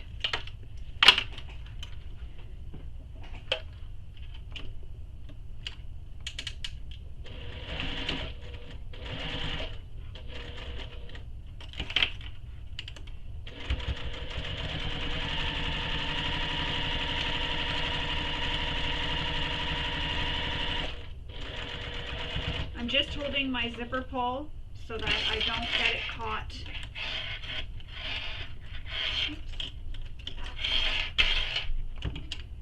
When I'm sewing. And if you find that you're not able to get an accurate seam allowance, adjust your stitch length so that you can get the proper seam allowance when you get to the end here.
So now I'm going to clip all my threads, including these ones that are at the bottom here. The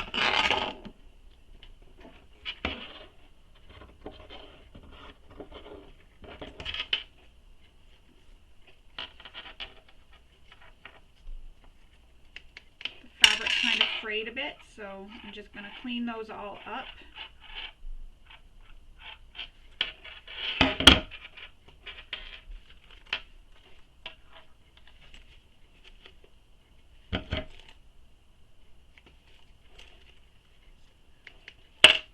This won't be seen in the seam allowance, but I just like to have it clean. It just makes it easier when you're lining everything up, and then you don't have these threads that may peek through the seam. You can even take this over and go over it with your rotary cutter and ruler. Just be careful not to trim. Sorry, my video cut off. So as I was saying, you can take your ruler and rotary cutter and trim if you have any of the frayed edges. Just be careful not to trim into your zipper panel because you don't want to cut that. It needs to stay the width that it is. So moving on, we need to grab our lining panel, which is I. So it'll look like this, a big long piece, or you may have cut it in 2 separate pieces and sewed it together because you're using a directional print. Technically mine is directional, but it doesn't really matter because it looks nice either way, so I just left it one big piece. First thing you need to do is the same thing we did with our exterior panels, and there is a measurement you need to use and fold it down so it is wrong sides together at that measurement on both ends. Then there's some cutting we need to do. We need to cut the top of the lining off. So we need to take this to our ruler, rotary cutter, and mat and trim off that part. The measurement is given in the pattern, so you'll want to refer to the pattern for that measurement. After you cut that top off, you need to make another measurement for where we're going to place our zipper pocket and your zipper pocket overlay. So you'll want to make that measurement and either use double-sided tape or pin it in place so that you can sew around the exterior. So I'm going to go and cut the top of my lining. So you'll be cutting 2 cuts at the top of both sides, so it's folded in half, so one end and the other end from the folded edge down. So you'll want to cut that 2 times. That is so that you can install your zipper later, your zipper panel later.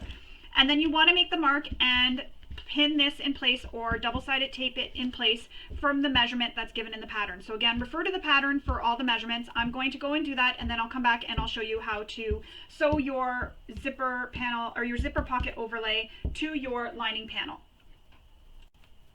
Alright, so I have trimmed the top pieces off both ends of my lining. So I have 2 pieces that look like this with the folded edge under, trimmed like that. So I'm going to put these to the side. As I was saying earlier, it's going to be used for your recessed zipper panel.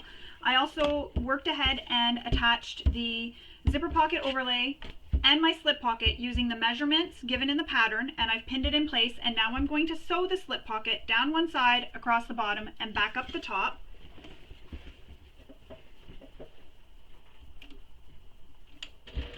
Backstitch at start and stop. I like to backstitch a little bit extra just to help hold the top of the pocket because there will be a lot of stress there. You can also sew a little triangle up at the top.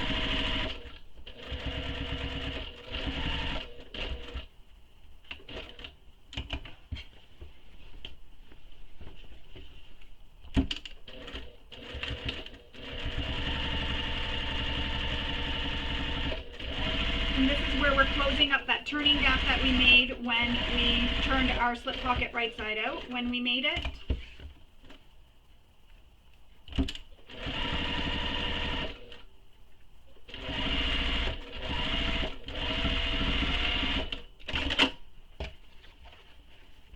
And then you can divide this slip pocket up however you want if you want to divide it in 2. So I'm going to go ahead and just sew up the center.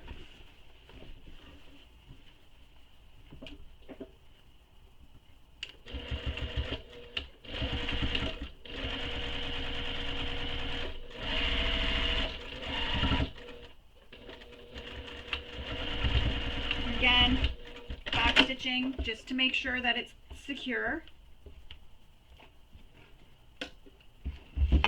So now my slip pocket is attached. I have 2 little slip pockets. We're going to stitch our zipper pocket overlay to our lining panel. You're going to stitch just the outer edges. You're going to leave long tails and start stitching, no back stitching, go all the way around, and when you get back to where you started, you're going to leave long tails again. Then we're going to pull them through to the back and tie them off. I'll show you how we do that. So stitch just this outer edge.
So I'm going to come back around to where I started, and I want to make sure my other tails are out of the way. And I'm going to go right up to where I started stitching, leave a long tail, pull it through, and then I'm going to pull my tails through and tie them off.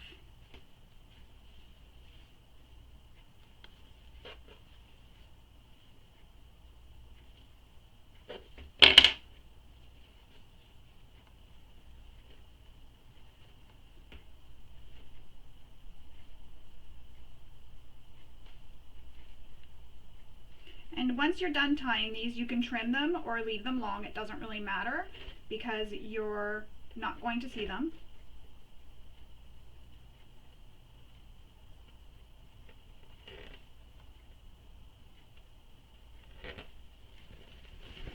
And it'll look just like that.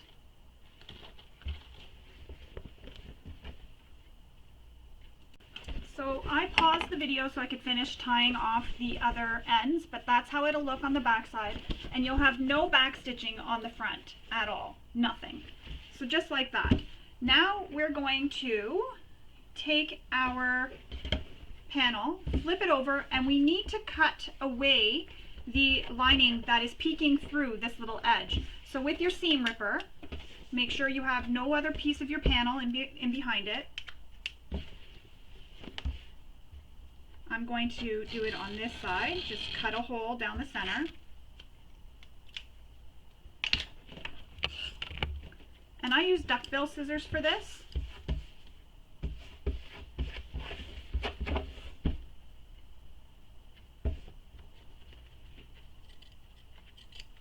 And this cutting doesn't have to be pretty or perfect, because nobody's going to see it.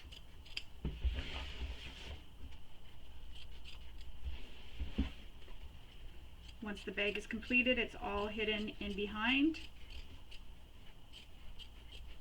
Just be careful that you're not cutting your overlay.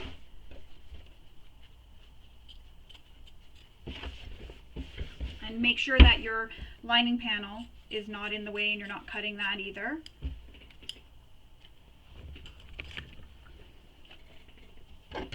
So it'll look like this. So I have a hole, and that's how it looks on the back. Again, doesn't need to be pretty, but that's how it looks. Next we need our remaining zipper and our zipper pocket lining L piece. What you're going to do here, if you haven't already, is make some center marks on your zipper and your zipper pocket. I also went and created bar tacks at the end of my zipper so that when I'm moving my zipper around, I don't accidentally pull it off the zipper. If you don't create these little bar tacks, not to worry, you can always install your zipper pull again on your zipper the same way you did when you put it on originally. Once everything is all sewn together, you just want to make sure you're putting it on so that the zipper tape is nice and even. So to do this zipper pocket, what we need to do is place your zipper so it is wrong sides against the right side of the fabric. This is the exact same thing we did when we made our exterior zipper pocket. So wrong sides of the zipper against the right sides of the fabric. Pin it all the way across. And then we're going to sew this with the same seam allowance that we sewed the exterior one with. When you get to your zipper pull, just move it out of the way.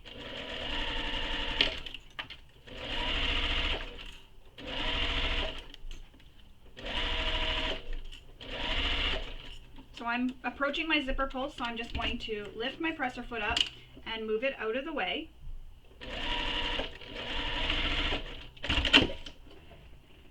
Trim my thread.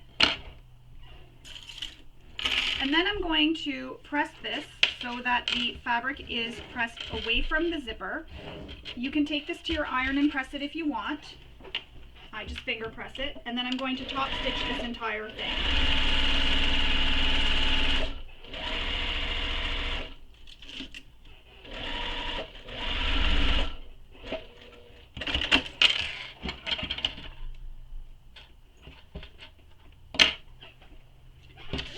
Now, with your zipper pocket, I like to flip mine around with your zipper pocket so your zipper is closer to you.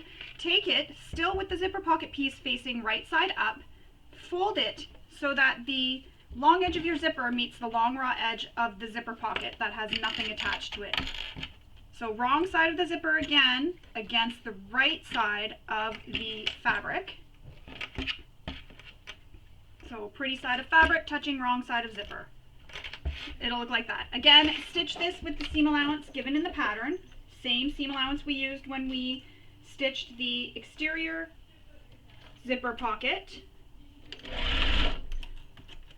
Don't forget to move your zipper out of the way so that you're not hitting it or causing the zipper to bulge out the top, because it does kind of create a little area that it kind of bulges out a bit. And then we're going to press these fabrics, again, away from the zipper, and we're going to top stitch this side. Now you're top stitching in a tube, so it is going to be a little bit difficult, but this is why I added those bar tacks at the end of my zipper tape, so that I can open up my zipper all the way, making it easier when I'm stitching to be able to move this part of the fabric that I'm not stitching, so this side, right away from the presser foot, and it gives me more room to sew while that's moved out of the way. So I'm sewing in the tube, and I'm pulling that side of the zipper I'm not top stitching right now away as I sew, and I'm also pulling this back, and I'm making this side behind, that's going behind my behind my presser foot, it's going up behind my presser foot, but I'm able to move the other side of the lining out of the way, giving me more room to sew. It just makes it a little bit easier that when you have that open and you're sewing in a tube, to do it that way. Because with that there, you're going to be competing with all the extra fabric and you won't be able to shift it around. It makes it a little bit more difficult.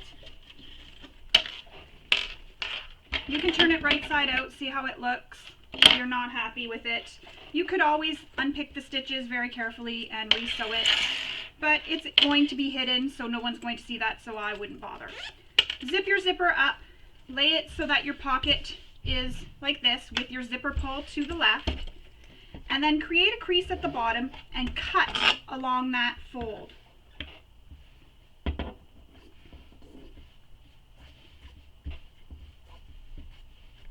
Just like that.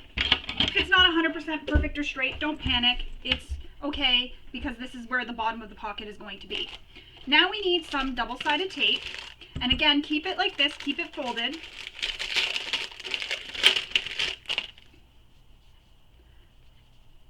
Apply some double-sided tape to the zipper along the entire length of the zipper.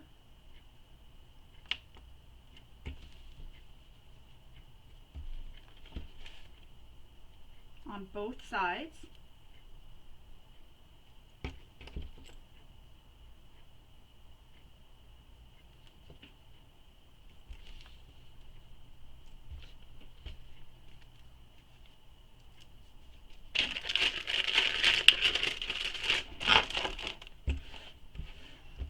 Remove the tape backing.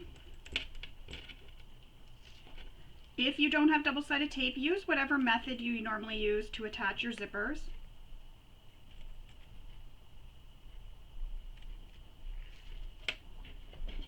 And then with your lining panel, right side up, you're going to center this zipper pocket inside the zipper pocket overlay opening. So you want to get it as centered as you can.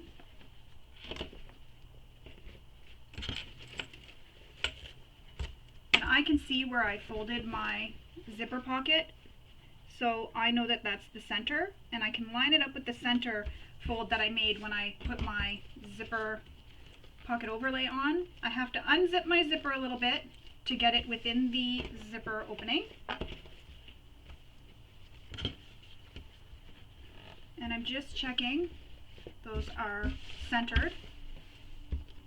So now I'm going to stitch all the way around this opening, but first I need to do the same thing we did earlier and open up my pocket, and I'm going to pin this piece down here so that this doesn't accidentally shift up and get under my presser foot. The times when I've skipped that, it has happened that it's gotten under my presser foot and then I regretted it that I didn't do it, so I just do it all the time now. And I pin that up there like that. You can also add some pins here if you prefer. So that's how that looks. So now I'm going to sew all the way around the inner edge around the zipper, and I'm also going to leave long tails at start and stop just so that I can tie them off the same way we did when we sewed the outer edges of our zipper pocket overlay. So again, I'm going to sew around the zipper, leaving long tails, and then when I get back to where I started sewing, leave long tails again, and then we're going to pull them through to the back.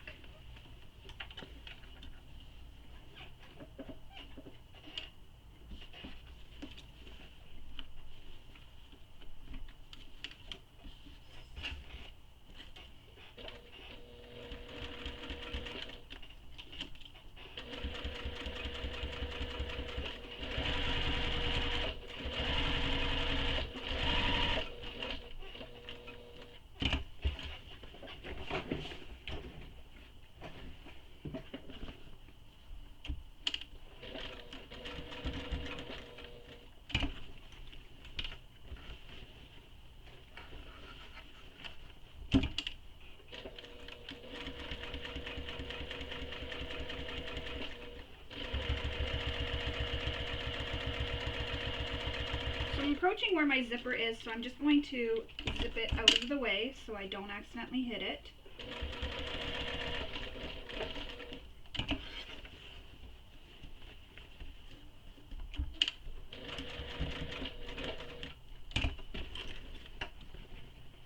And now I'm going to come right back to where I started, and I'm going to take my long tails, find them, and pull them towards me just so that they don't get caught up behind in the stitching. Long tails, trim it off. You can pull your tails through to the back. Told you she'd be back earlier.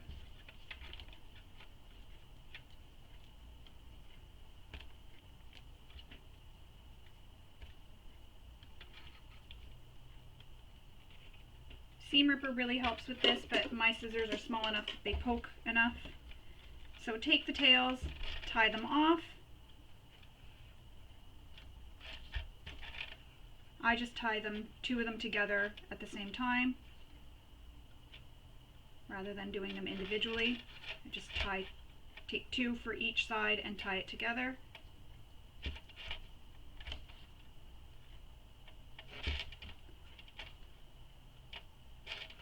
Just get a really nice clean finish this way. If you're not one that really cares too much if there's back stitching, you can go ahead and back stitch, but that's how it will look once you have that stitched on. We'll remove our pins and the clips, and now we're going to align these short edges, pin them in place, and we're going to sew 3 edges together. So down the side, across the bottom, and back up the other side. Oops, back up the other side. Find where that clip went.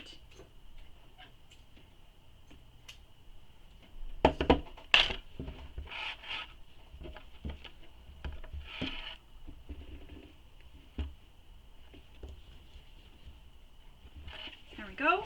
Now I'm going to sew, as I was saying, down one side and back up the other side. I'm just removing the tape so I don't have to sew directly through it, because my presser foot will get stuck on the tape.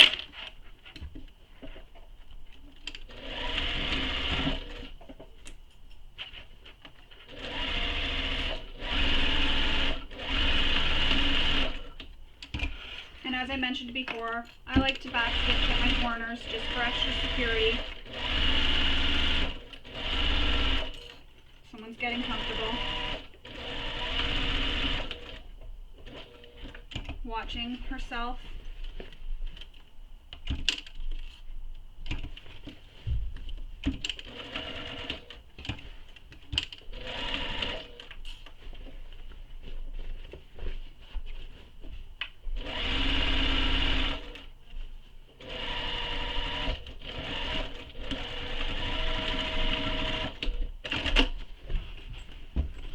There you have it.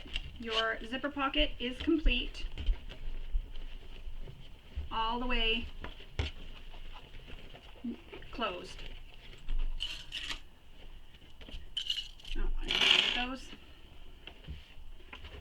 So now we need to attach our recessed zipper panel to the tops of these panels. So go ahead and grab your recessed zipper panels, and if you haven't already, make a mark in the middle of your recessed zipper panels. It was mentioned to do this earlier. I forgot. So if you did it earlier, that's okay. You can just skip this part. But if not, this is a good reminder to do it now. And yes, again, I'm using pencil, but it's within the seam allowance, so it won't be seen when I go to sew the final product. Also, if you haven't already, add some double-sided tape to the top edge of these lining panels, but do not remove the paper backing just yet. This was something else we were supposed to do earlier, so if you forgot, now's a good time to do it.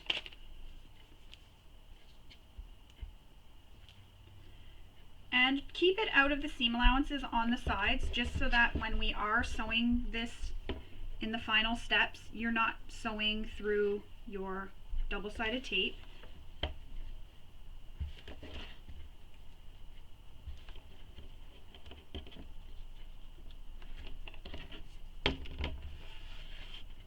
one. And as I do with all my double-sided tape, I fold it back on itself like that, so it gets folded back. And then I pull this up so it's like a little tab. It makes it easier to pull off. So again, put your double-sided tape on, keep it out of that seam allowance on the side seam. If you're not sure what the seam allowance is, you can go ahead and read ahead and find out the seam allowance that you're going to be sewing so that you can make sure you keep it out. I don't go right up to the seam allowance, I go before so that it's definitely going to be out of that seam allowance.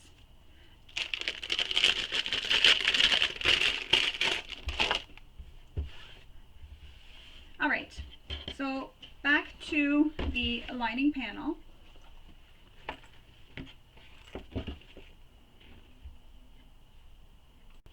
I forgot, before we continue with the lining panel, I forgot to add my key minder because it's off over here. So the key minder needs to be placed on the pocket, on the right side of the pocket, by basting it to the panel edge. So you can place it however you want. So it's going to be on the right side edge. I'm going to place it on the same side where my slip pocket is, and I'm going to place it on the right side edge. And I'm just going to place it beside where my slip pocket is.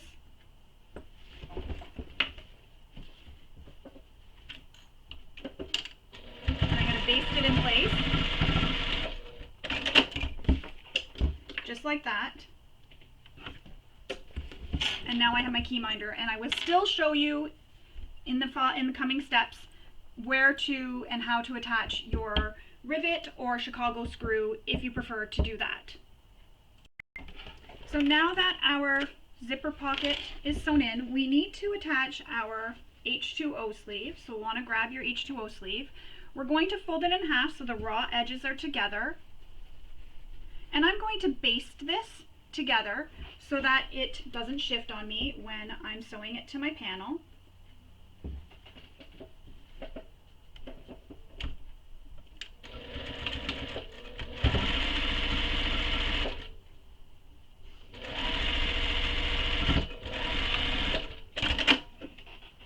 Now we're going to take this and pin it to the right side, and she gives a measurement in the pattern for where it's going to be placed.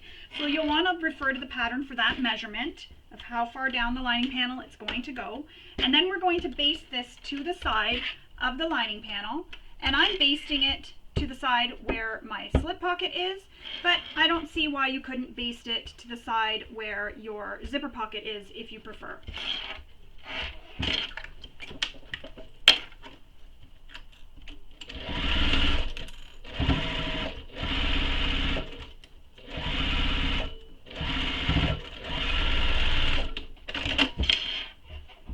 Is your H2O sleeve attached to your lining panel.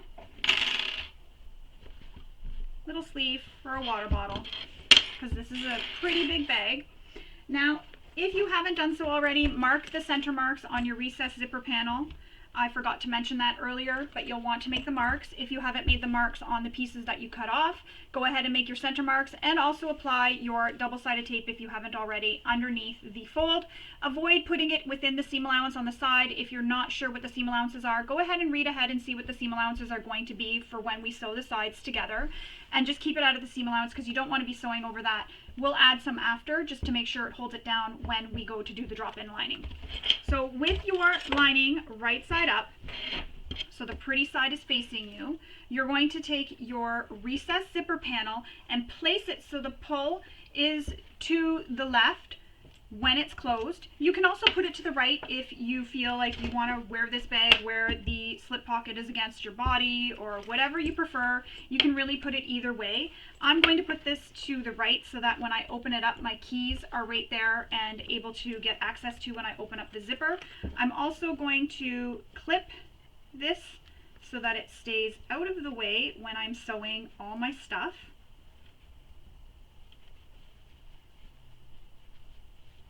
There we go, got it clipped out of the way. So I'm going to, again, like I said, I'm putting mine so it's facing to the right now, but I mean really depending on what side of the panel I'm attaching it to, it would be to the left. but I want it so that where my keyminder is exactly where the side is that my zipper is going to open. So I'm going to line up my center marks, lining up the raw edges as well.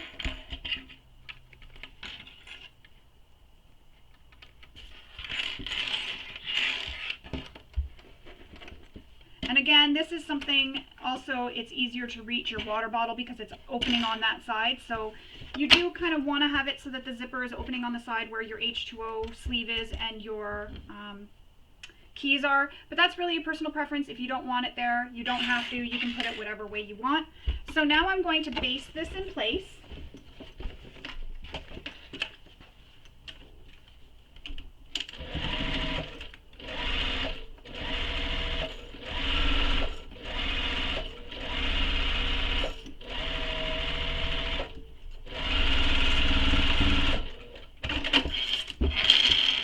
Just like that.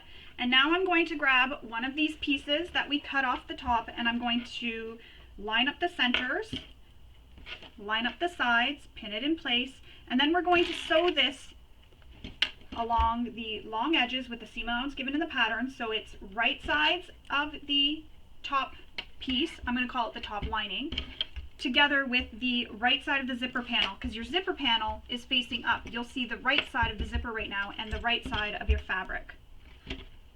So if you look at this, if it was the bag right now, you would see when I look inside the bag, this would be on the lining, and this is what I see on the outside when I look down into the bag.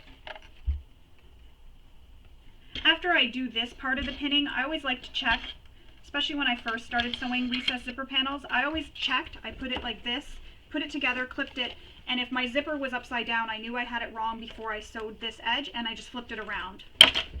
So now I'm going to sew this with the seam allowance given in the pattern.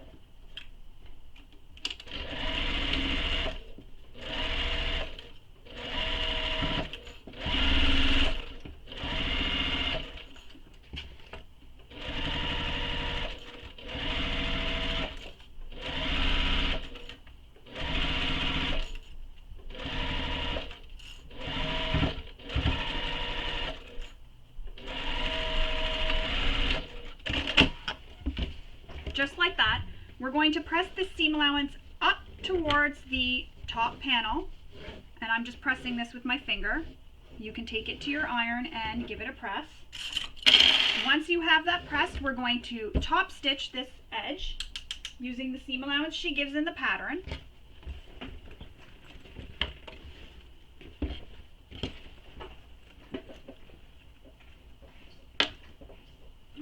Presser foot is, my pedal is going away from me.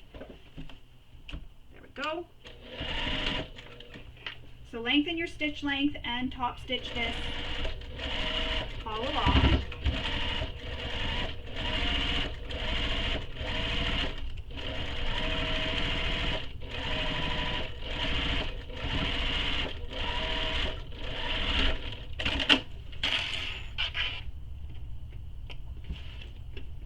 She has us do 2 rows of stitching, so you'll want to do the second row of stitching along the top. I'm going to skip that for now and show you how to do the rivets on this. We're going to pause this side for now, just so I can show you how to do the rivets for this, and I'll show you how to do this as soon as we're done with the rivet on our keyminder. So I'm going to grab back my 2 exterior panels, because I want to show you how to put some rivets here, because I'd like to add some rivets at the top. That'll just help add some extra strength up here for when you're carrying the bag or when you load the bag. It'll just help add some extra strength. So you're going to need your rivets or your Chicago screws, any of the tools that you use to install rivets and Chicago screws, as well as some heavy interfacing such as Peltex or Decovale Heavy. And you'll also need some fray stop or fray check, because if you're going through fabric that is a quilting cotton that'll fray, you'll want to add that to the hole. So I'm going to go grab my Peltex and my tabletop press, and I will be right back. So I have my tabletop press here, and I have my exterior panels. I went ahead and made some marks with my ruler, so I measured down from the top and I made it centered, and I made it so that it was in line where my stitching would be. And I wanted them to be even in case my stitching didn't quite stop at the exact same spots. So I measured instead of just going with where I see that the stitching finishes. So I measured down from the top down so that they're all the same. Now I'm going to punch the holes. And again, I'm doing this just to add some extra security to my straps.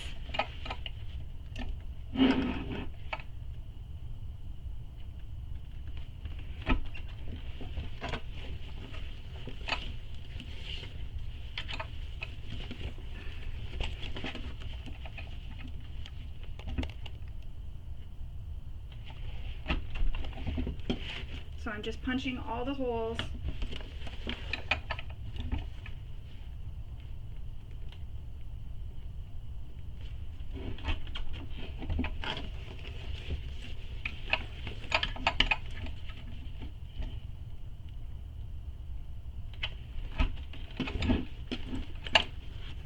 And I'm also going to punch holes in all my pieces of Peltex because I'm going to put Peltex behind them just for extra security.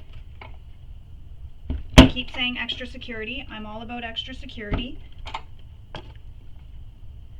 And while I have this die in here, I'm going to punch the hole where my key minder is, so that the swivel hook stays in place, and I'm just going to punch it so it's centered and close to the hardware, but not too close because we do have to get the rivet in there. So I'm going to center it, punch the hole. This is where you'll want to apply some fray stop or fray check to the sides of the hole.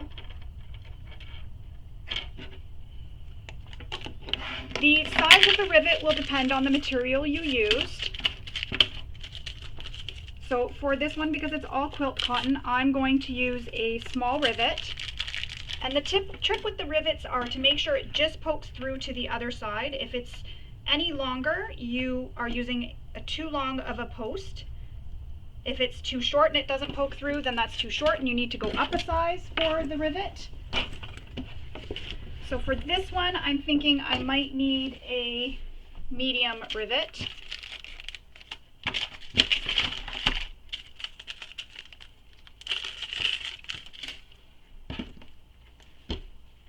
Yes, medium rivet because I'm going through all those layers of the vinyl and the foam and the Peltex right now. And because I used a vinyl there, I don't need to apply the fray stop or fray check on that end.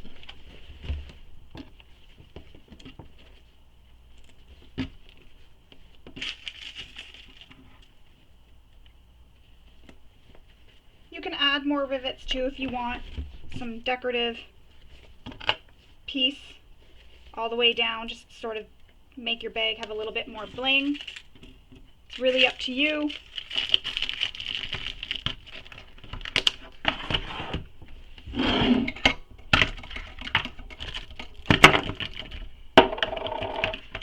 Change out my rivet dies.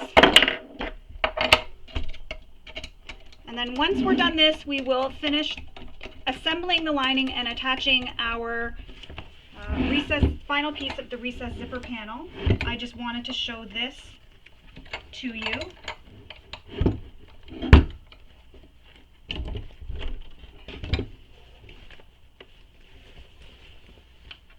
Oh, I think I'm using the wrong pieces together here. Oops. I used the small instead of the medium die, but that's okay because you can't tell on the other side. Thankfully it's on the bottom, inside.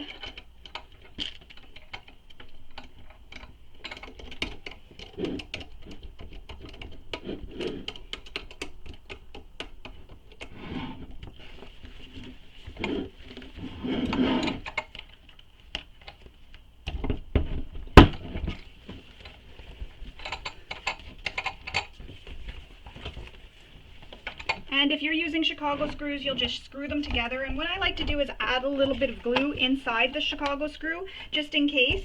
It'll help hold it. Again, I'm going to say my favorite word, extra security. It'll help hold it in place so that if the screw starts to loosen off, it shouldn't because you have that glued in, and it'll be nice and secure.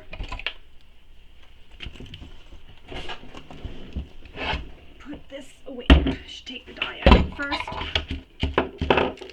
So now that those are all attached and put in place, I'll show you how they look as soon as I get this out of my way.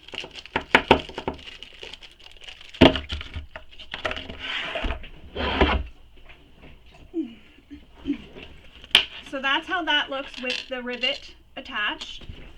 And then I've added rivets to my handles. Again, it's just for extra security up at the top here so that when you're carrying the bag, these help hold it in.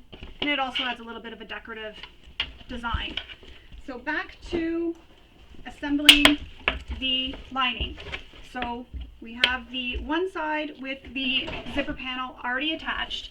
Now we need to attach the second side. So with your lining panel, right side up, you're going to bring the end of the zipper that is not attached to anything up to that lining panel, match up your center marks, and clip it in place. So match up the center mark and clip all the way out to the other side. If your zipper pocket is in the way, like mine just was, just push it down. It shouldn't be up. Mine folded up. If you're worried about it moving on you, you can always place a pin, which is what I'll do because it's flipping around. So I'm going to place a pin here just to help hold it down so it doesn't flip up while I'm trying to sew my zipper panel to my lining. So now I'm going to sew this in place. I'm going to just baste it.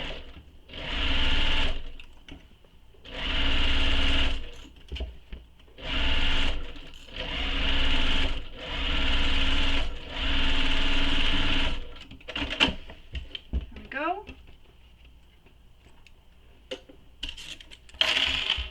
Attach the top of the lining.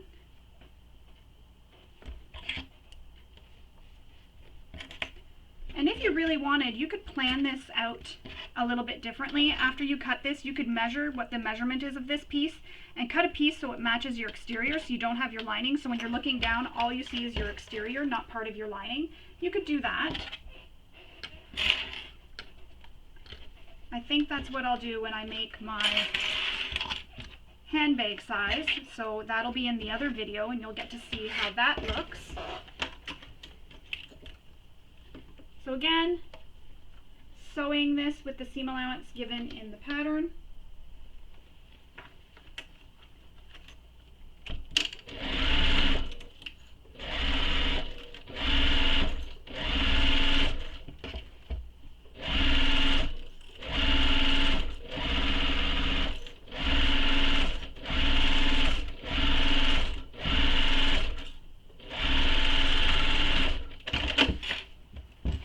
Press this seam up, take it to your iron if you want to give it a press.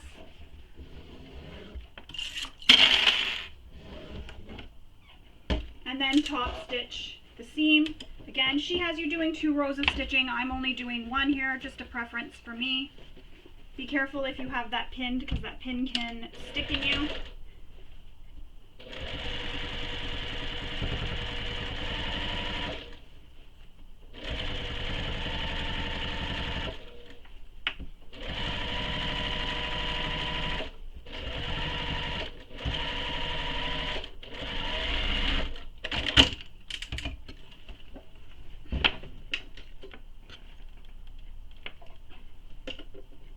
And there you go.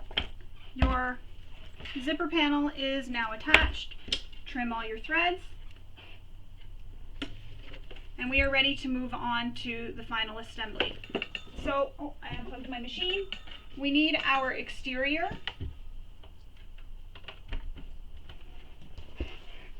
We need to grab back our exterior. So with the panels facing each other, we're going to clip along the top and sides, lining everything up.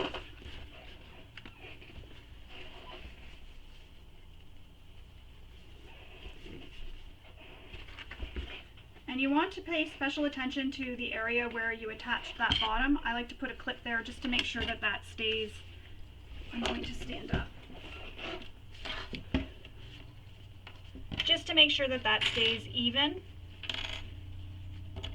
Sorry, there's yard maintenance. I hope you can't hear that. They're doing yard maintenance outside.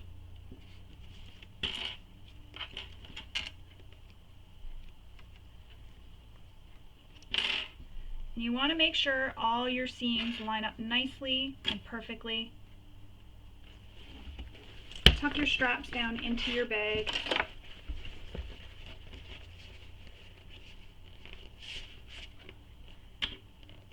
Again, paying special attention to all the corners and all the edges, making sure everything stays nice and neatly lined up.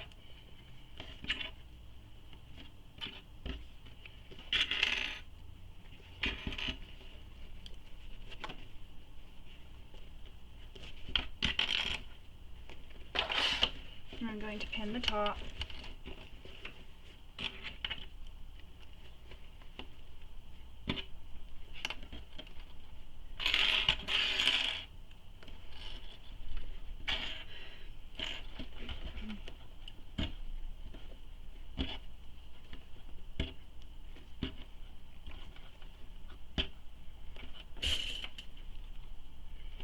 Just like that.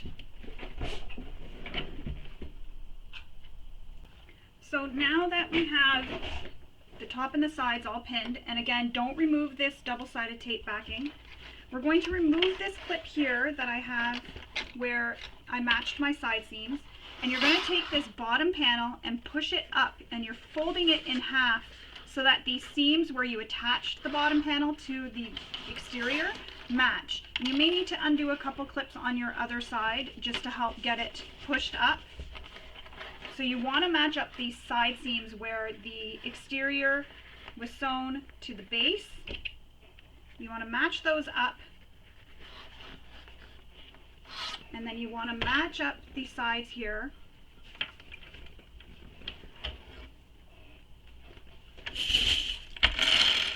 Just like that, and I'll show you how it'll look on the inside. I'm using lots of clips, so that's how it looks. And see how it's folded in there? I have it folded up here, so it's folded and then it creases it there. So repeat that for the other side. So again, fold it in half, push the base into so that it goes between the exterior, just like that, and then clip it together, line up those pieces where the base and the exterior met, line it all up. Take your time pinning this. You want it to be really nice when it's finished.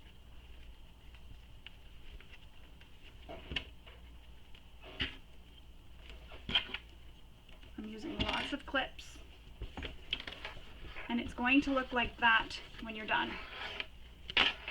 I use Decoville Heavy, so it's making it a little bit hard to squeeze it in there.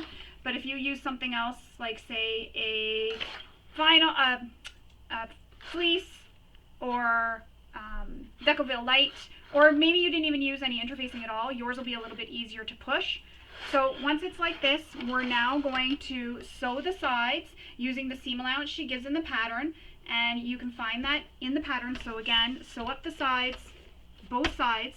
Now, something I like to do is, after I sew up the sides, I like to do a second row of stitching just to help add some extra security, especially down here where we folded. You might want to backstitch a little bit there. That'll just, again, with my favorite word, extra security.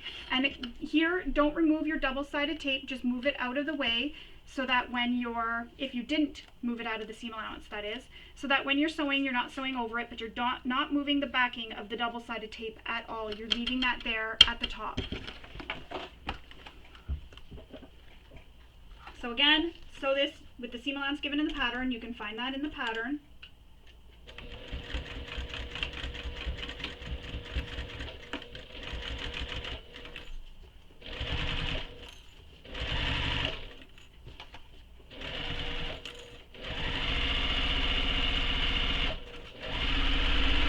And I'm going all the way up, oops, all the way up to the top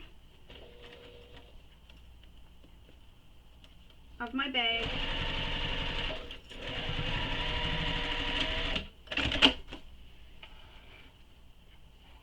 And I'm going to go back down and sew another row of stitching.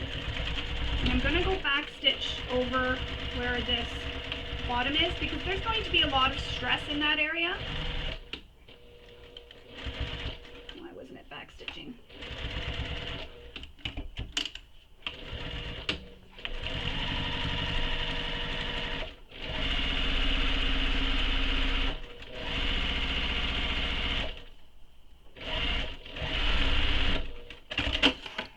I think there may be some tape on my presser foot.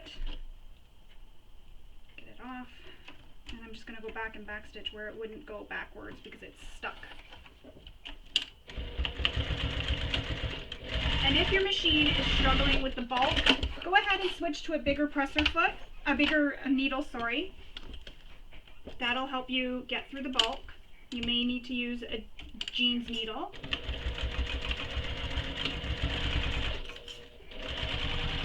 But that's also why it's good to trim your interfacings so that they're not in your seam allowance.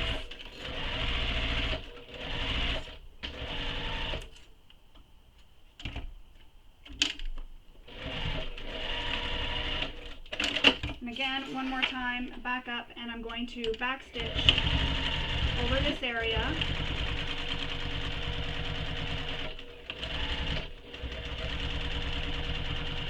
I'm all about extra security.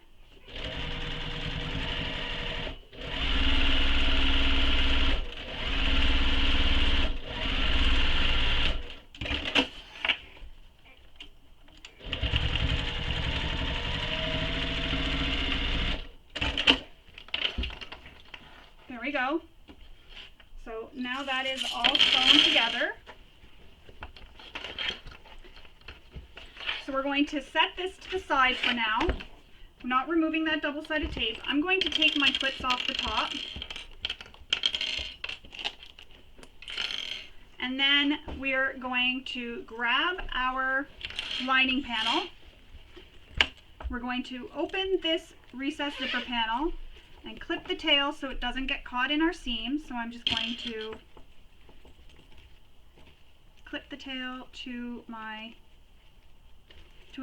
itself, and we're going to do the same thing we did with the exterior, clipping all along the top and the sides. Line up this edge where your top lining panel, is what I'm calling it, meets the bottom, and your key minder, sorry I keep saying a lot, your key minder, you'll want to pin it, I just pin it to my pocket so that it stays out of the way.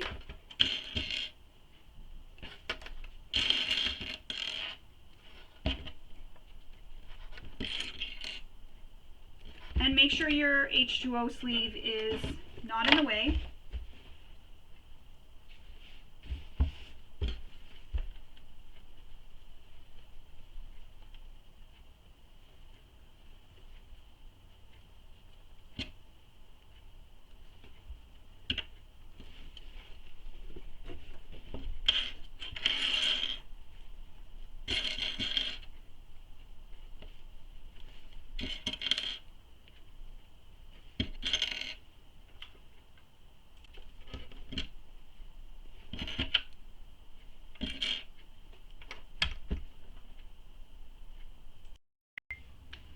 Alright, so my camera cut off, but once you have your sides pinned, you can go ahead and sew your sides all the way up to each end, and then you can take your tops, and where you put your double-sided tape, you can fold these tops down, again, where you pressed, so that they are all pressed to the wrong side, and you want to repeat that and do that on your exterior as well. So next thing we need to do is make some marks for your corners, your box corners. So we're going to be boxing these corners. So Kristen gives a measurement in the pattern for the box corners. So you want to use that measurement and go ahead and mark your box corners. So I'm going to go do that and come back and show you how we will box the corners. So now that I have the boxes made for where I'm going to be boxing my corners, I'm going to take the corner and push it out so I get this little triangle, making sure that the corners, because I drew my box corners on both sides, but you can feel the seam from where your middle is here of your bottom of the panel. Put some clips all the way down. Again, I can see where I boxed the corner here, so I'm going to make sure that that stays nice and flat. I'm clipping all the way, and I add clips lower than where the box corner is just to help hold that nice and flat. And I'm going to repeat that on the other side. So make a corner or a triangle, and then make the bottom middle seam line up with the seam on your side.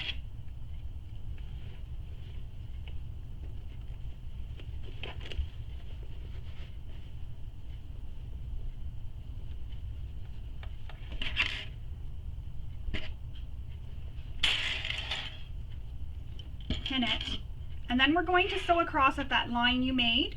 So right across here you're going to sew across, and then once you sew across, I like to go again and create another line of stitching, and then we'll trim this right off.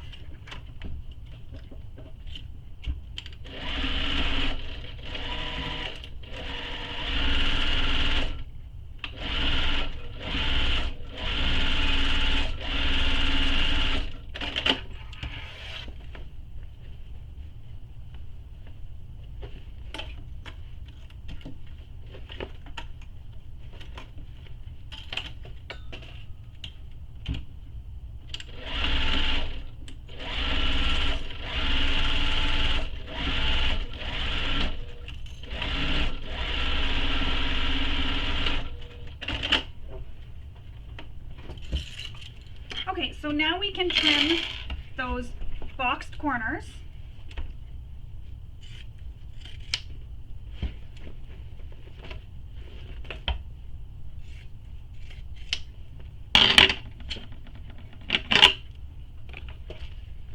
And that is how it'll look with your boxed corners. You've got these little boxed corners here. Inside the bag will look just like that. Now we need to take our exterior, and if you haven't done so already, turn your exterior right sides out and press this seam all the way around. And we're going to place this inside the exterior. So your lining is going to go wrong sides together with your exterior. And depending on which way you carry your bag, so this is the front of the bag, place your zipper how you want it to close depending on which way you carry your bag.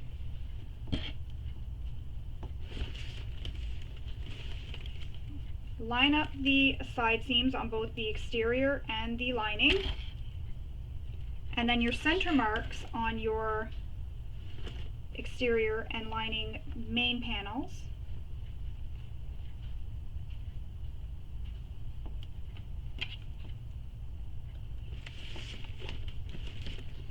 Make sure your pocket for the front is nice and flat.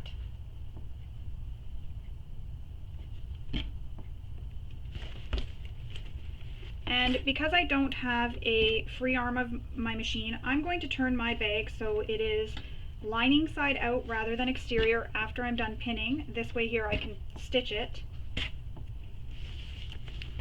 So if you don't have a free arm, that's the same way you can do yours as well. Turn it so after you pin it so that the lining is right side out and the exterior is inside, and you're going to be sewing with your presser foot on the exterior, but with your exterior, your lining touching the bed of your machine.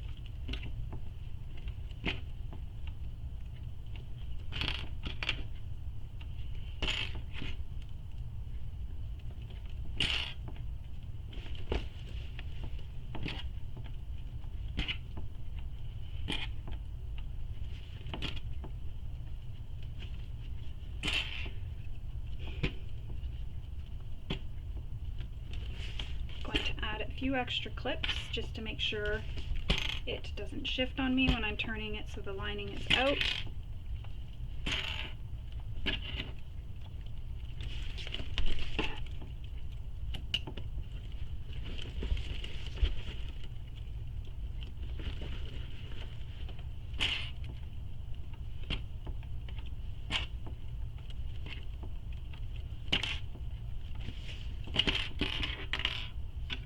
You can also use double-sided tape on your, at the top edge here. You can put some double-sided tape along the top edge and then stick them together too, and then you have the double-sided tape that helps hold the exterior and lining together.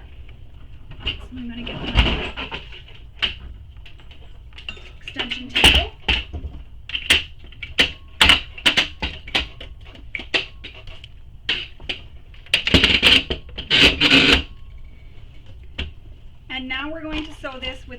allowance given in the pattern, so I'm just going to turn this right side out, or wrong sides out, sorry.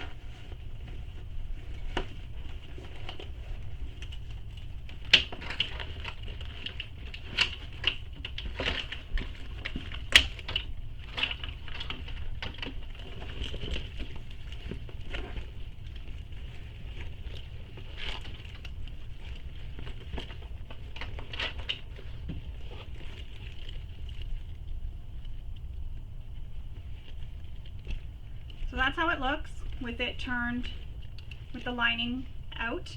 So I'm going to be sewing with my presser foot against the exterior of my bag. Increase your stitch length, and sew this with the seam allowance that is given in the pattern. Make sure your H2O sleeve is out of the way, so I'm just going to pin mine down. This way here, it shouldn't shift on me, or even better, clip it down to itself.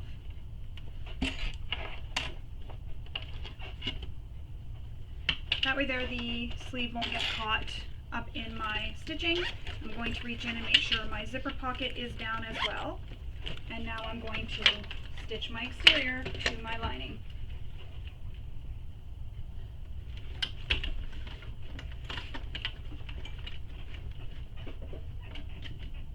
Make sure your handles are tucked into the bag so that you don't stitch over them while you're top stitching. And if you don't want to have back stitching because maybe you've used vinyl or material that doesn't fray, you can do the same thing we did with the zipper pocket overlay. Leave long tails, don't back stitch. Stitch all the way around the bag, leave long tails again, pull them through to the lining side, tie them off, and then you can just take a needle and thread them back through again and pull them out between the seam at the top where the lining and exterior meet, and that way there you don't have any back stitching.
Once you're done that, either pull your threads through to the wrong side or clip them.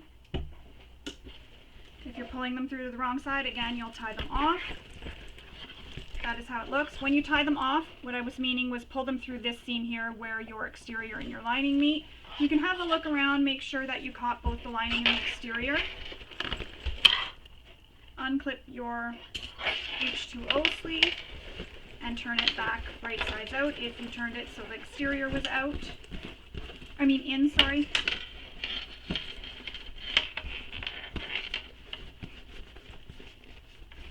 Push the corners all out and then push the lining into the corners. I like to give this a little press here to kind of make it look more boxy. I do have a seam from when I folded this up when we were sewing our exterior. I have a seam there, so I'm going to take my iron, heat up my ironing board, and keep running this over. I'm also going to put the iron inside the bag and iron from that side, and hopefully I will get that out of there.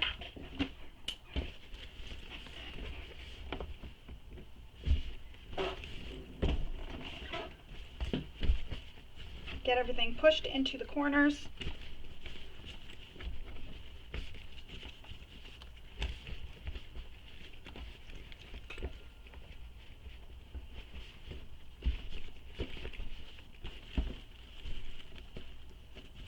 And there you go. Your bag is all complete. Zip it closed. This is where you can have a final look. Make sure you didn't miss anything. Zip everything up. You can even try a water bottle. Unfortunately, mine is green, so you might not see it against the green lining.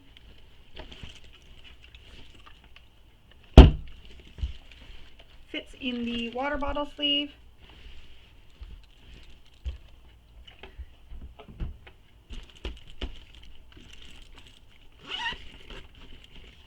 All done. So there is our bag, all complete. You can take it out and show it off to the world. I hope you enjoyed sewing this bag along with me. Don't forget to post your bags that you make on social media and in the KMG Bag Makers group on Facebook, and tag Kristen, and also use the hashtag so that she can easily find all your bags that you've made on social media. Hope you enjoyed sewing along with me, and I'm looking forward to seeing all your bags. Have a wonderful day. Bye.